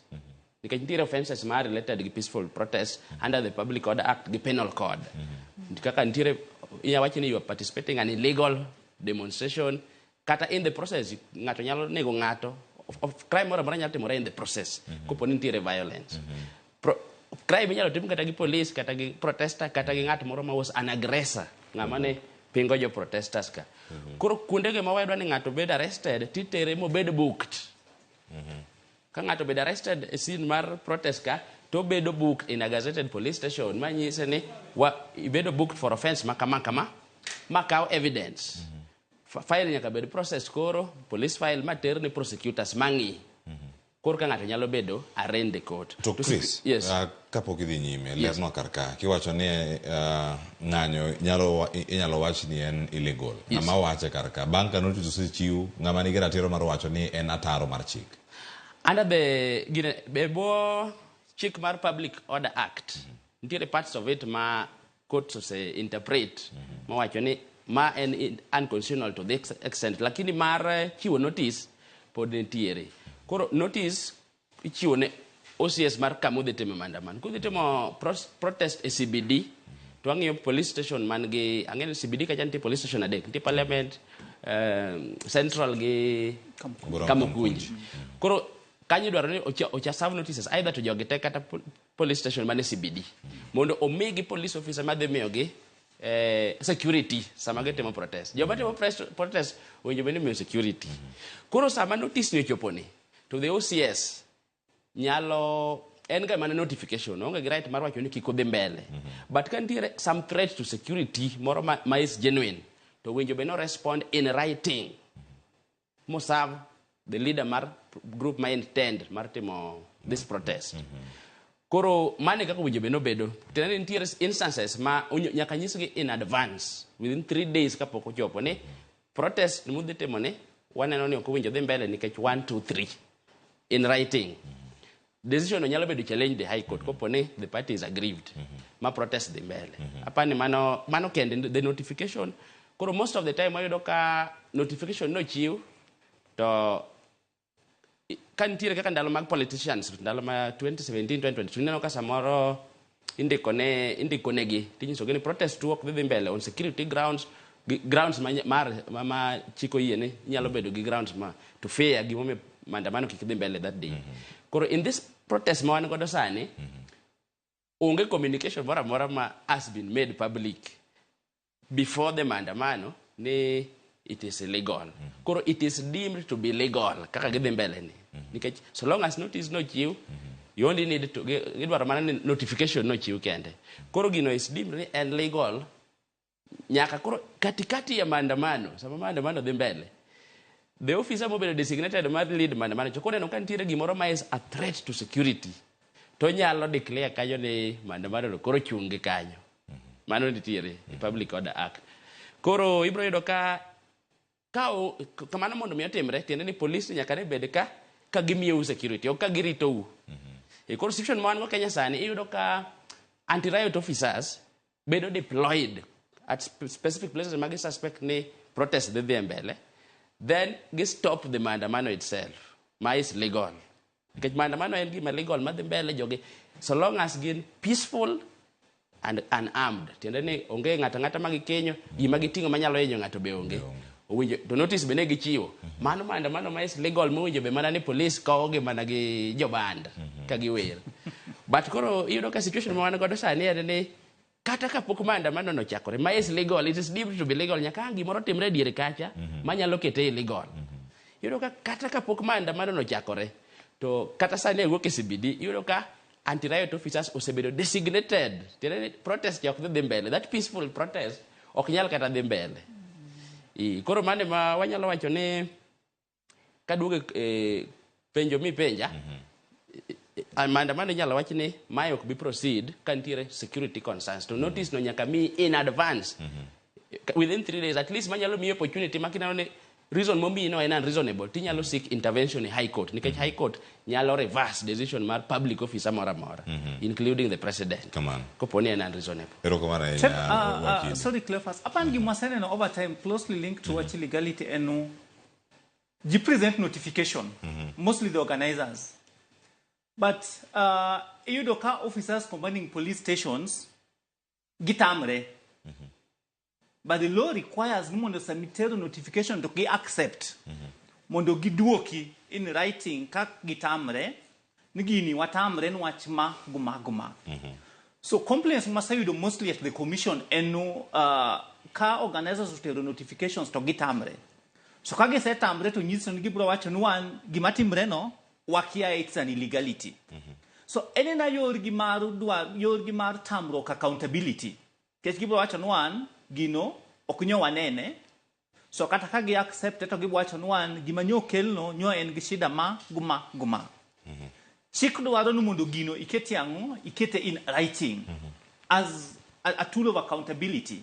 nyo watero to nyo wachni wan ma guma emomiyo kwa bitimo mandamano but because serikal ongeyo kaka evade accountability gibo tamre accept notification uno omiyo chieng ma uchako sama mandamano timre to mandamano no is being declared illegal but gimadwa wachmadwa mondo med jiwo enu sheria okudwa ni mondo uchiu mondo udhi kwayo permission okay permission a notification to notification no idwa ni mondo umiye police officers mondo gimiu arita mar kwe sama gimiu arita mar kwe no onego beni kan tie jomaricho eiu to gigolo onego beni jomadhi timo their normal businesses they are able to do it so apani gimonego beni warango ahinya enu angoga ngoma police osebedo katimo mondo facilitate peaceful assemblies nikech manie tij police en ang'o miyo sirkal debe ni timo gigi ataro nikech ka onego bed ni uchwalo arita e kinde ma ng'anyo chakre kata ka ng'anyo pok ochako usechako goyo ji giro malungo wang' usechako kiro pi masana iyudo ni gi flavor dek tiagas mitine jok madhi ng'anyo iluongi ni tiagas iluongi ni perfume kama gintiere oganda wuok oko mondo mi ng'any to sirkal timo ataro mar chik mane gi singo kendo ne gichamo mwa mondo mi girit katiba ma pacho ka en ang'o madibed ni timo usebede pawni mano mar kedo ratiro mag oganda kuom thuolo moro malach sani kaka in Samson iseno ng'anyo mano timore kinde motelo ng'anyo ma Gen Z masani timore en ang'o ma sirkal ok time yo makare nikech niwacho ni joma tindo gi obiro gi tactic moro ma sirkal pok oneno kata ma obila podi kauno giwacho ni ojende maromo 1 million ochope CBD ma Nairobi ka odhi chalo nade gi obila e kinde ma gintie to sani ng'anyo kata meko mimako oganda gi debe ni bende nyalo wang'o i oganda mathoth ahinya kinde ma giwuok oko ka gidhi koni debe ni magi moko madhi medo ich wang' mathoth kotelo ne ng'anyo ma wach kanyo nyare sabich maro nyango kawuono. Cleophas, aseneno ng'anyo aparo ni higni 10 mokalo achako tiyo Kenya National Commission on Human Rights 2009 so aseneno ng'anyo and kaka gise graduate mabeyo maricho kabisa mokwongo enu legal framework ma ng'anyo ose improve over time. I think that is one. Number two, enu practice ose improve over time. So practice in terms of one situation ma organizers biro police station to keto OCS piny to gigoyo mbaka giwacho ne ma guma ema wadwa timo to ma guma ema wadwaro kuomi. Waseneno situations ma organizers timo briefing kod demonstrators kapok ng'anyo chakre giwacho ni gin ma eyo mwabo luwo kae ma wabo dhiye kwachopo kama to wabo chung ma isa mwabo tieke wabo bet briefing ka waseneno ng'anyo ma jibet to goyo mbaka to winjire kaka dhiyo so ideally mane kaka ng'anyo nego ben timre but also waseneno ng'anyo machakore to kethore nikech sirikal osambaratisha kethore nikech demonstrators obedo rowdy, kethore because of several reasons, nikech weche ma opogore opogore. To kuma wachake kendo kuma watieke en serikali en gima waluongo ni duty bearer. Sirikal kaka duty bearer tije en facilitate gik ma jopiny dwaro. To gima nyaka wang'e en jopiny, yo mayot ma jopiny nyalo chiwo go pachgi, gima okomorogi, gima omorogi, gima gidwaro notimre kaka gidwaro, en mana yor ng'anyo. Nikech waduto ok wanyal dhi beti parliament. Waduto ok wanyal dhi beti court. Waduto ok wanyal biri media. Waduto ok wanyal dhi ndara. Ng'ato ka ng'ato nigi tije ma onego bed ni timo. But aparo ni gimomiyo sirkal temo rocho weche mag ng'anyo e yore mopogore opogore. Obed yore mag mako organizers, obed yore mag goyo ji, obed yore mag tiyo kod tear gas. Enu sirkal oluoro gima waluongo kod kisungu the fear of the unknown. Nika waweyo jogi ba odhi ang'o manyalo timre. Waseneno pinje ma joma andamana osedhibo storm parliament ba ogolo jobura. Waseneno pinje woko ma ji ng'anyo ma ji osestorm state house. Waseneno pinje ma ji ng'anyo ma gik mapogre opogre osetimre. But iyudo sana ni gigi timre ka joma ng'anyo ok mi environment maber mar ng'anyo. So gima onego bed ni watimo mokwongo en sirkal onego bed ni miyo environment ma conducive. Nikech katiba oyien peaceful and unarmed. Un kod kwe to kuting'o gin mora mora manyalo hinyo ng'ato sama ung'anyo. Ng'anyo mane waneno last week, aparo ni the history of Kenya, pok waneno ng'anyo ma okwe kaka ng'anyo ma last week. Ng'anyo ma onge ng'ama oting'o silaha, onge ng'ama otoyo mtok ng'ato, onge ng'ama ohinyo polis, onge ng'ama otimo ang'o. So gima sirkal oluoro en the fear of the unknown. Ni jogi ka waweyo, and Miguel wacho no wok CBD, abende wok CBD. And CBD around sa Pargari Ogunus, to obila ng'eny around CBD, around parliament. En gima gitemo en critical infrastructure kaka parliament go. En luoron to ang manyalo timore ka waweyo jogi ba obiro. Kikalo sani around state house, gache mag anti-riot gigi duto opongo kanyo. But gima kelo gigi en sirkal okochiwo environment ma joma ng'anyo nyalo exercise their rights as provided for under the law. Police matije en rito ng'anyo okokaw role mare kaka dware. Police okotimo facilitation. Police okochiwo opportunity for dialogue. Police okomako joma nyalo bedo ni gin joma hundi ndalo dialogue go. So one gima wakwayo enu as provided for in the law, the constitution, as provided for in the National Police Service Act, as provided for in the service standing orders. Tij police is very clear. Facilitate. As you facilitate, kantie joma hundu makgi. Kantie joma timo kosa makgi utergi doho. Kosa itergi doho gibedo charge. Till don't samote ngate doho en samong ngato and adwa dok a watch matter abduction. Sharia wacha en komak ngato nego bedo presented in law, only presented in the court of law in 24 hours. Miguel Lebo wacho ni mano. Yes. Seche prario gadi, seche prario gangwen. Mane commitment mwechiwa as a people, as a government, no man is what will be done. So sama umaki kod joma mokwongo wakian gin sirkal, okay? And even in a case mumaki kod sirkal, ntie jomibo maka wono. Why expect jomibo maka wono go bedo presented in a court of law in 24 hours? To give it a charge. Go offenses that are provided for in law. So in an event majogi okinyal bedo charged. In an event majogi okinyal teri court of law. The government is engaging in an illegality. Come on. For the fear of the unknown. Erokamano ahinya Samson. Wakili, gima imedo kar kanyo. Tilerno kar ka bende ntiere jogi ma oselalgo. Ng'ato ka Shadrack sani osekalo 24. Kadipo nomake gi sirkal pok ochwale doho. Ntie midhi maka wuono. Ntie mosemaki sama wuoyeni. Mikedo mondo mi ogolgi. Kama gintiere ka. Jogi ochwal gi e doho moko kogol kaka okinde uparo gi gayo machal nade nikech wan ma wacho koro wacho gin abductions ing'e nade ni ng'ani ok jamaundu kata ng'ani en jamaundu to ka oweye bende nitie kaka nyalo donye kata sirkal to kodonye sirkal buche gi bende jok modonjo yomboga kosewegi ka erokamano Cleophas adwa na clarify ni meko mag mauluongo ni abductions gi king'iyo maber tiyudo ka gin joma ok omak during the protest biro do ka gin joma police no dhi to monjo ka gin kamoro to chik dwaro ga ni tinde professional training mar police dwaro ni ka criminal offense mora mora investigate to government wacho ga ni government nigi ability mar yudo information mora mora magidwaro kata number na kata locate kama antie ni iwacho ni the state has got monopoly of violence.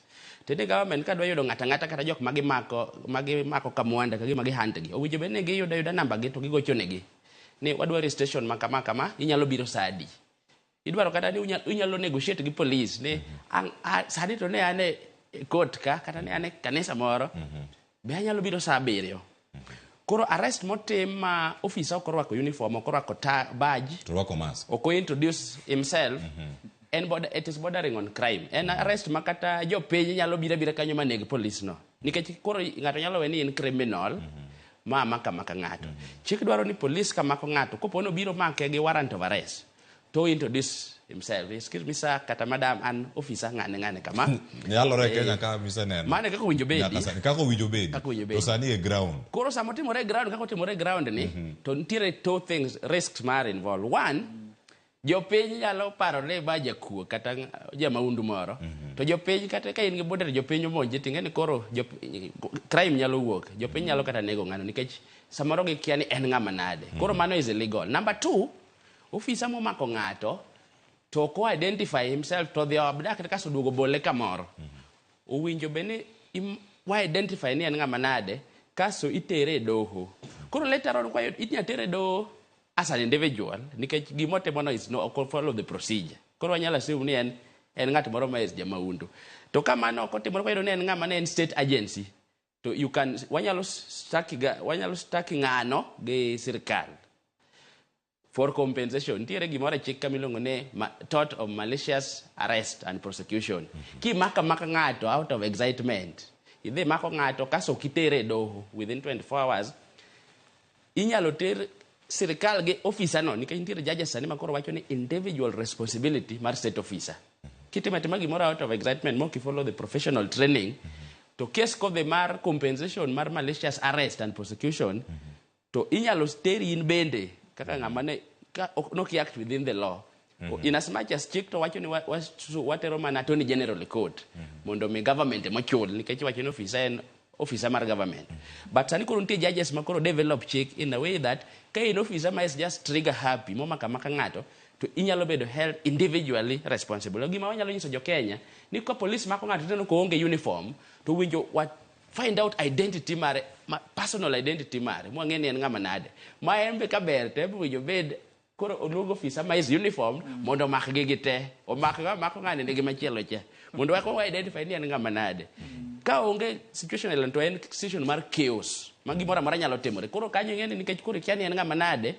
ka in ng'ama otimo weida maber mugo jib maber koro panga mutiekru koro pani mondo order bedi Inspector General of Police owinjo encourage officers tema mako ji ni mondo gi identify themselves nikech mane kaka chik dwaro to be kaber chuth kaka jogi koro no maka ok gine maandamano ni to koro ber ka gibedo summoned ibedo summoned ni wadware station makama bisa 3 mondo me ikonywa gi investigations nikech sami mako ng'ato en suspect poko bedo charged nyaka police ni ang ter file ni director of public prosecution magino kinde mangi file no ka bentiere kata merit dongno ka santi barupe moko magoro wuok ma director of public prosecution nyiso inspector general ni case makama jogi no mako lakini onge evidence kora pani mako ng'ato with so much without that procedure mar identify yourself mi watch kumitere kaso kimake bende nyakitere mane gazetted police station to mago teko kotimore to there's a recourse in the form of damages mwinjo bende ichulo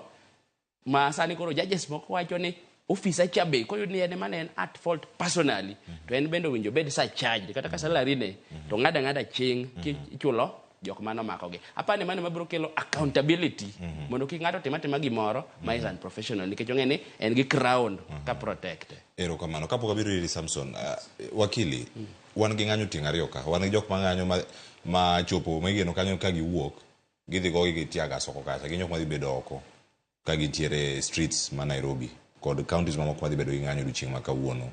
Mano achiel. Machielo wan kidieny ma sani matiyo kod mbui. Kidieny ma dhi ng'anyo gi gin kacha to iwacho ni ka ok gineno gi wang' jowi ka, gibiro e simu, to gidhi e TikTok, gidhi e Facebook, gin live e Instagram, gin kure, WhatsApp kod pichni keyo. Wan gi jok ma ng'anyo nyaka e mbui.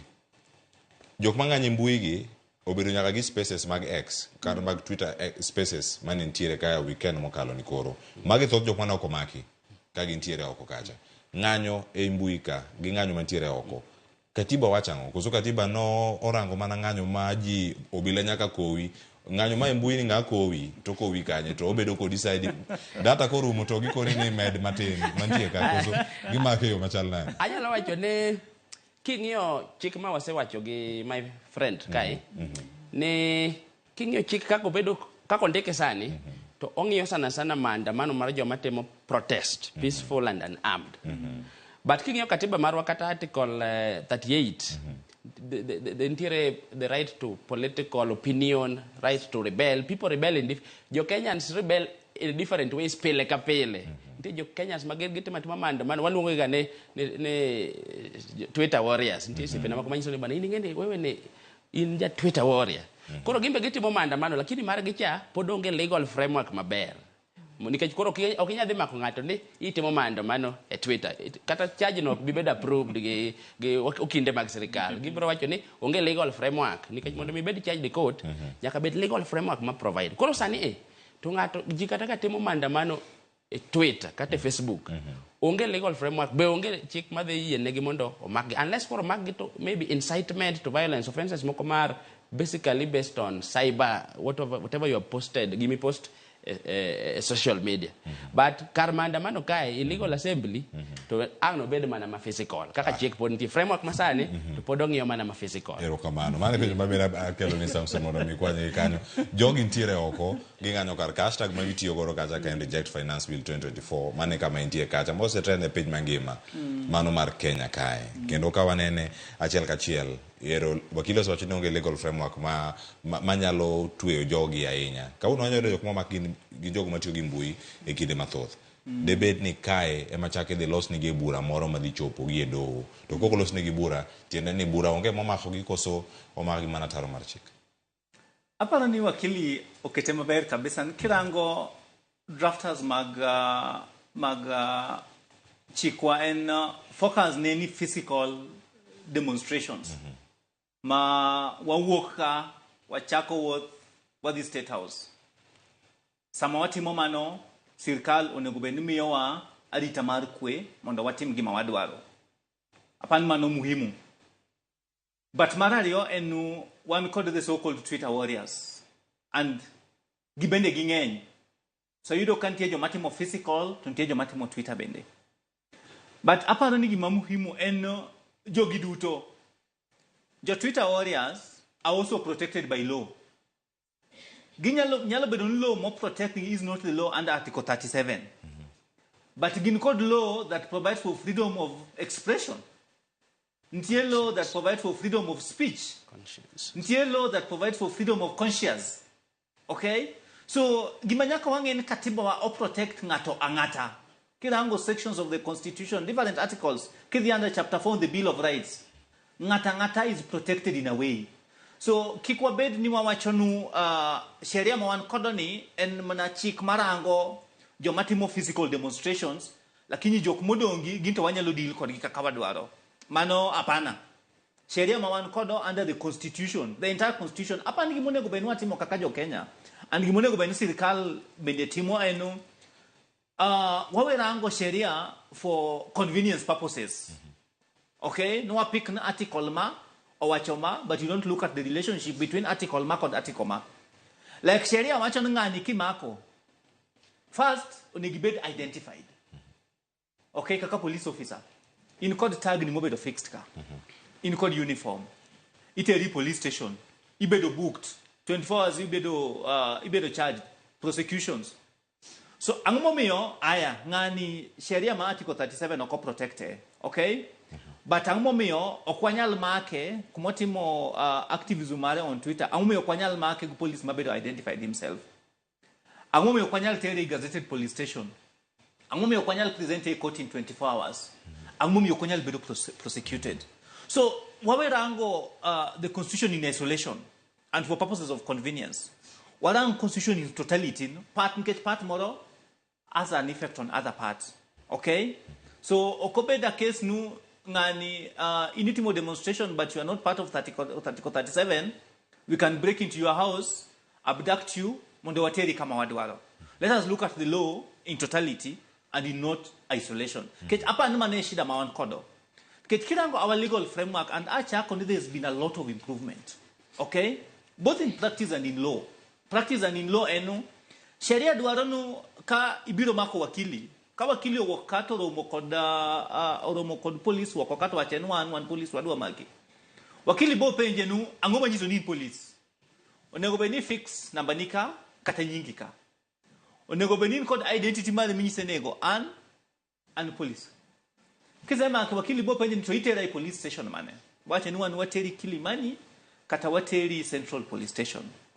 And okone gobenu imako wakili Nairobi to after 6 hours to produce wakili Kisumu. Wawinjore?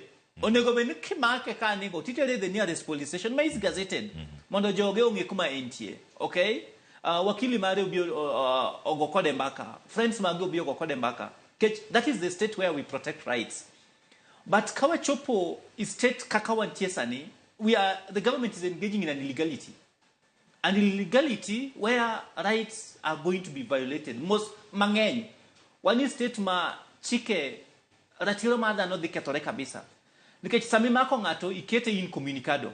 Family ne kia kuma entie. Seche moki di extract kuma information in form of torture. Okay? Right mare ma freedom onge Cleophas, there's nothing as important as liberty. Neno makamwago yoni. Ichopo oketi kama maungo ngama wachokodi. Okay? Inena kedi. It will be kanya for 24 hours. It will be kanya for 6 hours. Information better extracted for me. So there's nothing as important as liberty. For government onegobenerango, the rights that we have committed under the Bill of Rights. Wawe rango gi in isolation. Wawe rango gi for convenience. They must be looked at how each of them connects to the other one. Erokamana nya nyakuro mugijwang kaunti karkaya ngini au kunikanyo ni medoro ote magi manoko kalo embuyo duto te kanyo ngede thuolo mag kalo e ote ikato bayen kango duogo banka uyuyo masani anga miwenda thuolo mondo miango duoka ne penjo gi achiel kachiel magi ote modonjo kacha Facebook maro mar Mugi TV kod mano mar X kawanyalo gi sani achiel kachiel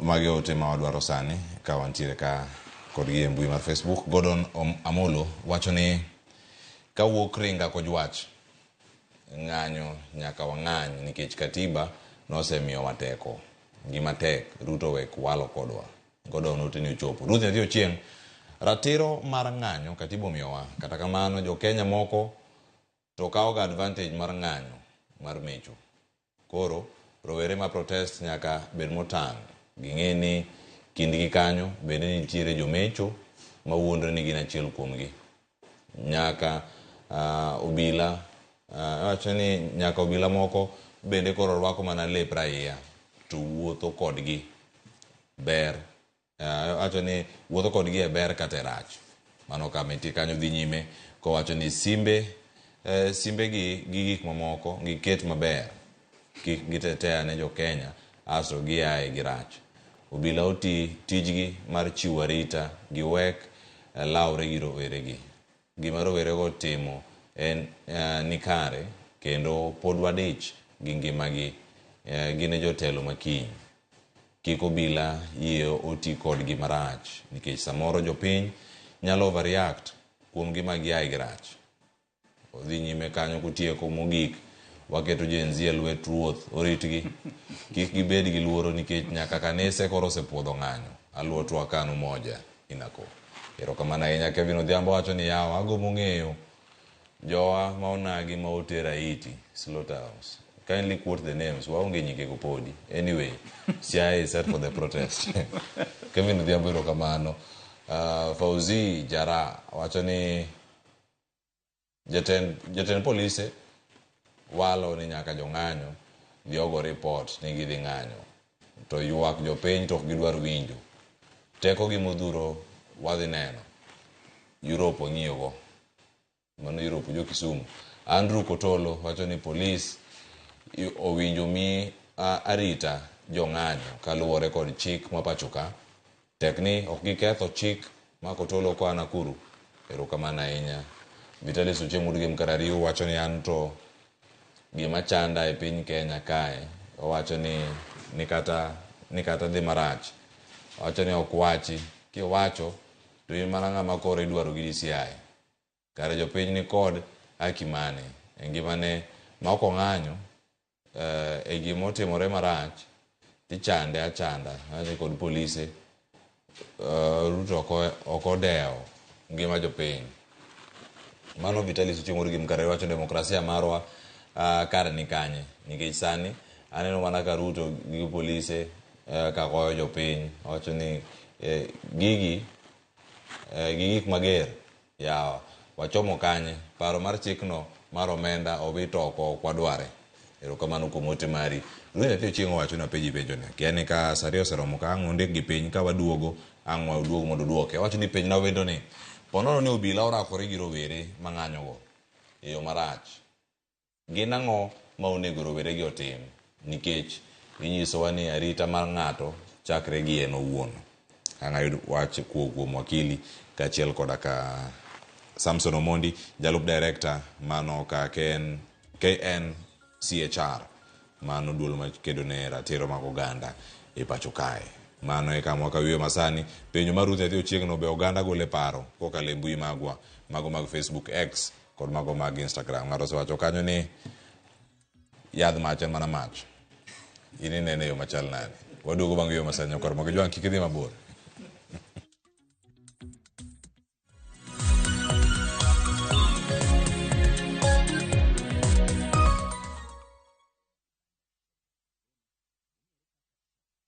Mimi nataka uhakishe moto, nataka uende ukaharibu kabisa. Yani dismantle. Familia ya Mzee Job imetawaliwa na chuki, migawanyiko na siri. Kuna story nazisikia hapa mtaani. Story gani? Bintiye Job hasikii la mwadhini wala la mteka maji msikitini. Jackson atakupa nini wewe? Yeye mwenyewe yule hana mbele wala nyuma. Utanifungia mpaka lini? Mvutano kati ya Mzee Maarifa na Mzee Job utafikia wapi? Ushatandikwa. Jackson naye asongwa na mawazo chungu nzima. Kisa kama mapenzi hapo ndio nyinyi wa kusema love is blind. Yako love is blunder. Niko na big money. Sasa wataniita Big Daddy. Tazama kipindi hiki cha Hila kwenye View sasa. Hila.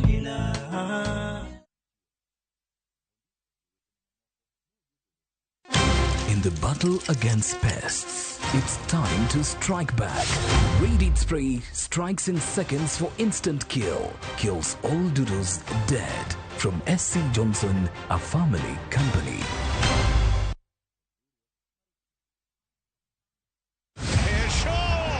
Miaka minne ya kujiandaa, miaka minne ya kujua ni nani mbabe wa kandanda bara Europa.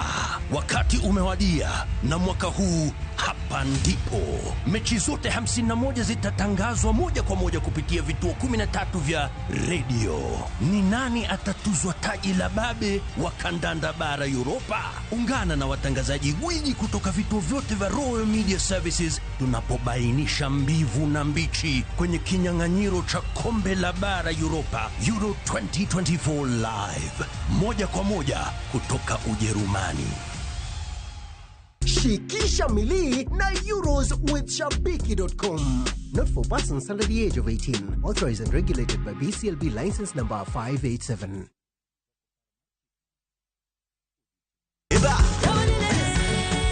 Beikori mar chako wuoth e piny mar thum. Thumbe mane oloko tieng' mang'eny. Fwenyo sigendni. Wende mag piny koda sigendni mayudore e wendego. Wajanthum gir moro. Okay. Den gir radhi. Ngoma Owake en kama gik mane otimore chon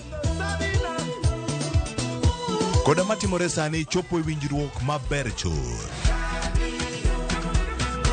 Ngoma Owake wuok tich nyaka tich abich saa 10 odhiambo. Kik bai.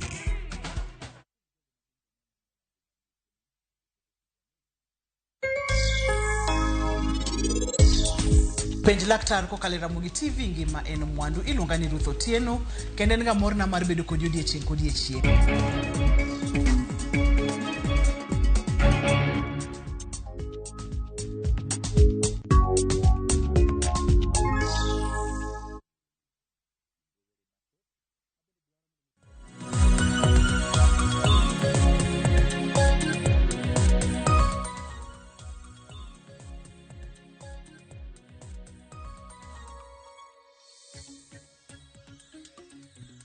Nyakoro Ramogi Jwang machiegni wacho ni bang' yueyo makawo sani paro medo donjo, ote medo chopo kae, to mana kamano wawe kar ka Nyakoro Ramogi Jwang ote machopo na nyaka sani kae kawuok e mesa mag weche manyien e kaunti ma Migori.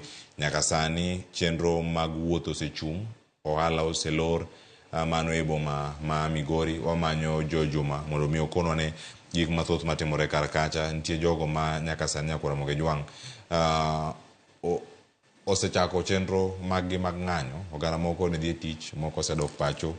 Ang'waranga ne ka nyaka sani en ang'o mosebedo kae katimore achiel kachiel. Ka wayude ang' wakoni gigo mantiere kae. Adamiyo wakili thuolo mondo mi ang' olernwa ote mano donjo kar ka monyalo duok sani. Nitie penjo mopenj kanyo kod Ruth Nyathi Ochieng'. Yes. Chris. Erokamano Cleophas. Ka waduoko gine penjo mar Ruth Nyathi Ochieng'. Openjo ni ka ng'ato obiro rakore gi ng'ato samotimo maandamano e yo moneno ka rocho ratiro mage, to en ang'o monyalo timo mondo embe aidha oji ang'o monyalo timo kanyo. Koro nitiere gik mang'eny manyalo timore. Samoro ka arresting officer en armed, samoro ka en armed to onyalo tiyo gi force mang'eny. Samoro goyo ng'ato, pamo ng'ato, gik makamago katimore to wa advise ni ka photographs nyalo kawo pichni, kinyalo kawo picha kanyo e scene no. Ka nitie joma nyalo kawo picha kata ng'ano ka nyalo kawo picha, kinyalo record gima tin minyalo record nikech evidence mokaw digitally en admissible e court. Koro ushahidi moro amora nyalo kawo mar kaka ratiro ne orochore kanyo. To koponi force en excess kabisa, to wa advise ni restrain en ringo wuok kanyo nikech obila opogore. Inyalo yudo obila ma samoro onge gi motivation mar mano gi omeno donje tijno, samoro ok en professional. Koro kijagi kaka no chiew, koro kibedo kanyo ten armed to imbi dhi kode neck to neck, to samoro ng'ato nyalo hinyore mang'eny. Koro wanyalo advise ni ng'ato restrained but to kaw evidence mang'eny as possible, as much as possible. Ka nitiere injuries mosustain odhi hospital, kaso otudre gi wakinde kata osiepna Mr. Mondi kata wakinde mondo walodge complaint gi necessary authorities. Nitiere IPOA, nitiere officer no inyalo tera court, jatendgi through ng'ama command session be inyalo tere court. To gima ber en kawo shahidi kanyo.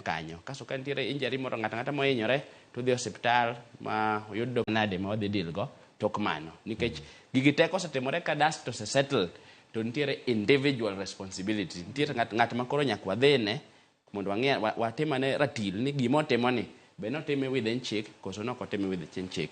To ng'ama rakore gi police be wanyalo mana caution ni koponi ibedo aggressive mihinyo police, to imbe donge evidence kumaki kanyo, to offense nyalo wuok kanyo. Nikech samoro nyalo yudo kata ka ema wacho ni assess the situation. Ka officer en armed to otiyo gi force mang'eny to restrain okawo evidence, to en bende kaka japiny matimo maandamano koponi otiyo gi force ahinya kata go police gi kidi mohinyo, to evidence owuok kanyo maneno ni en ng'ane, to nitiere legal sanctions manyalo wuok. Koro caution en two ways. Mane gima nyalo wacho. Erokamano Samson.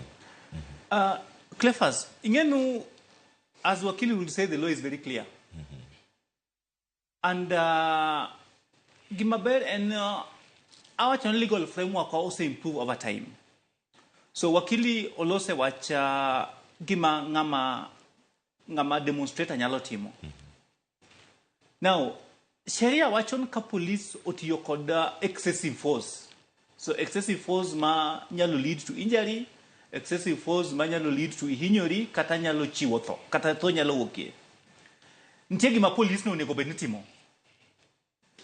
Mokwongo, police no onego bed ni mi immediate what you would call first aid. Nikech teach police maduong and protecting life, maintaining law and order. So ideally, police no onego bed ni kotiyo kod excessive force to onego bed omi the immediate medical help. Gima nyalo konyi mondo either kikitho kata kikihinyiri ahinya. Mano mokwongo. Number 2, enu police no onego bed ni report to the immediate superior. Because in a demonstration, iboga yudo kantie ngama command that team. So police no onego bed ni report to his immediate superior. No sama aye wa control crowd nin tie gimomo timreka to ngama kama ohinyore to my state ma intie. To mara dek police ni onego bed ni make sure no kose report to the superior ne report to the Independent Policing Oversight Authority. Of course, ntie within the police gimalung on Internal Affairs Unit. But we'll also have this report. So Internal Affairs Unit will have the report, Independent Policing Oversight Authority will have the report. So police me immediate help.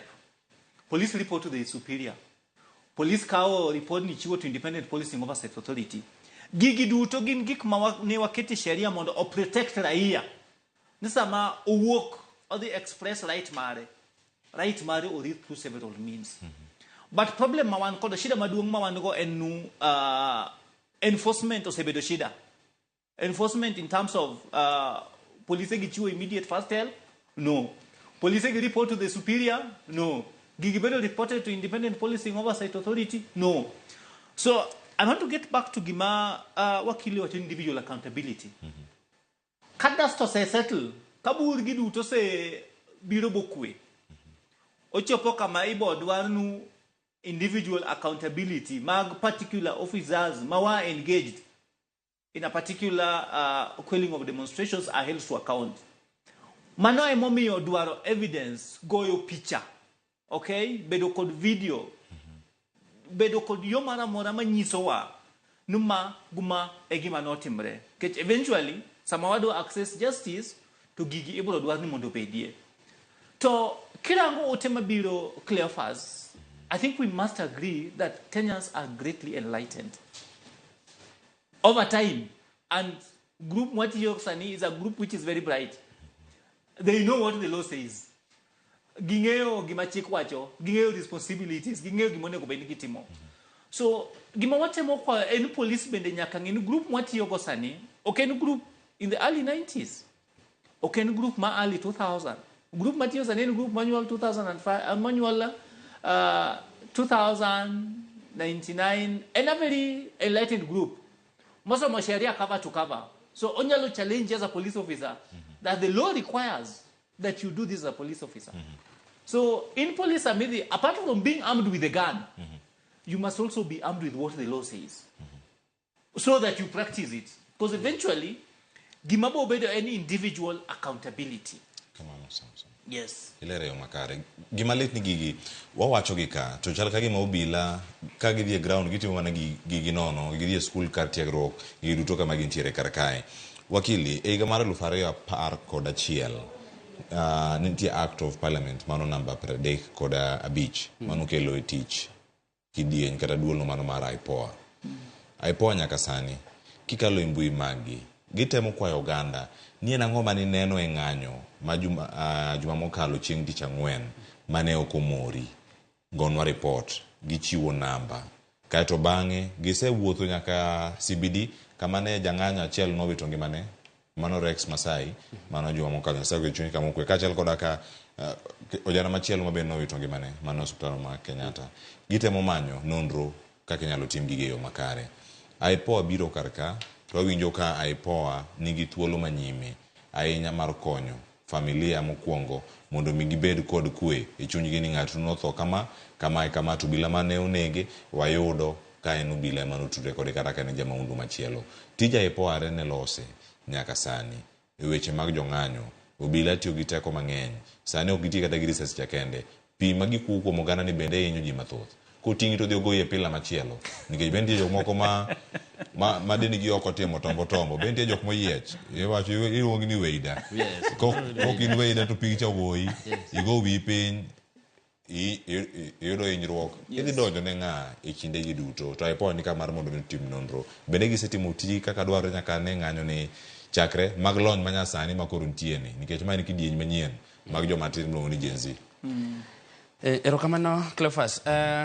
Aparo ni IPOA osetimo a good portion of the work. Tapani pod nitie mang'eny mowinjo gitim. To IPOA deal sana gi police ma orocho ratiro mag jopiny sama gitimo tijegi. Complaint mag police ka gitiyo gi independent police internal unit. Koro IPOA owinjo bende investigate mana conduct mar police sama gidil gi jopiny. Kaso koro gilayas gi agencies kan tiere crime makosa mani police otimo ma is criminal in nature to gilayas bende gi investigate gina DCI gi ODPP mondo police go oyawne gi mashtaka. To korka hinyruok mo otimore e kar maandamano kaka koro mipenjo ka gadgets ma gitiyogo mondo okwel go down rioters ohinyo ng'ato. To gadget ibro yudo ka en mar police to gik moko kaka tear gas canisters according to training mar police gineno ni en a polite way mar gine nikech gichalongo mana wang' gineno ni gichalongo mana wang' ng'ato to ng'acha dhi. Koro in the instance ma tear gas canister ogo machiegni gi ng'ato, mostly aneno ka injuries mang'eny timore ka tear gas canister ogo machiegni gi ng'ato mo explode kata kuome mo oyudo actual injuries. Apani kata Boniface Mwangi no aneno ka nobedo gi incident aila no. Pod mana kama onadoke cha government owinjo beni obed held accountable. Government owinjo tere doho mondo compensate victim. To government kaka wanene sani kaka okinde kata discourse masane dhi mbele kata judges moko be kaka tinde amoa waneno ni sama government compensate ng'ani kaluwore gi injuries moyudo ka owinjo beni ka report mag IPOA gi investigation mag police o disclose ni ng'ama ne tiyo gi gicha ne ok en professional no kotime yo mowinjo beni otime go to en bende winjo mede sama koro wadonjo ne sirikal through attorney general that individual officer be winjo bende wamedo kacha mondo en bende okaw korka pek ma korka kore nikech ka do wacho kata ni ng'ani obed compensated pesa moro to ber ka do sirikal chulo to ng'ama chielo cha bende embe nyalo mana dhi ne individual. Koro kapod nitie salary ne moro ka nok ogole tich to ber ka wang'ado mondo koro ket officers obed professional nikech ka gima nyiso ni ok otimore ni ng'ato nyalo bedo surcharged en owuon ma owinj gi no fuku ne bende to jogi pod bro medo timo mana gik magitimo jok mineno ka ok gin professional jomago tiyo gi live bullets amanda mano gibro mana dhi mbele nyaka wigi level moro ma criminal offense inyalo yaw ne ng'ato ma tweye kaka tinde waneno ka officers moko nosetwege kaso bende inyalo chulo gino from mfukoni from salary ni kose ng'ada housing levy mochako ng'ada gine chef gigi kote tichaki ng'ado koro ichulo kaka ni itiyo kocha mano kotim tibro do ka officers wagi katiyo gibro stick man to the professional calling man gi kao koro individual accountability to nitiere judges ma koro sechako that discourse kendo wan wa support kabisa ni mano gima winjo bedi mondo mi koro gibed professional kendo mano katimo tibro do ka koro instance moro ni live stray bullet ogo ng'ato bro dok piny kabisa nikech bullet nyalo bedo traced to ng'ama nigi that firearm. This is serial man. Kaso ng'ano bedo individually responsible. An mane gima nyalo push ko. Erokamano ahinya. Samson bedo gimoro ka to bang' ka ote mag joneno mamoko mabontiere karka. Cleophas, kanene Independent Policing Oversight Authority Act bedo drafted. We happen to have been part of it. To mondo IPOA oti effectively gidwaro collaboration, cooperation mawuok kuom police. Nikech the first point mawadwara accountability and within the police ntiegi mawaluongo ni internal affairs unit. Monego ben deal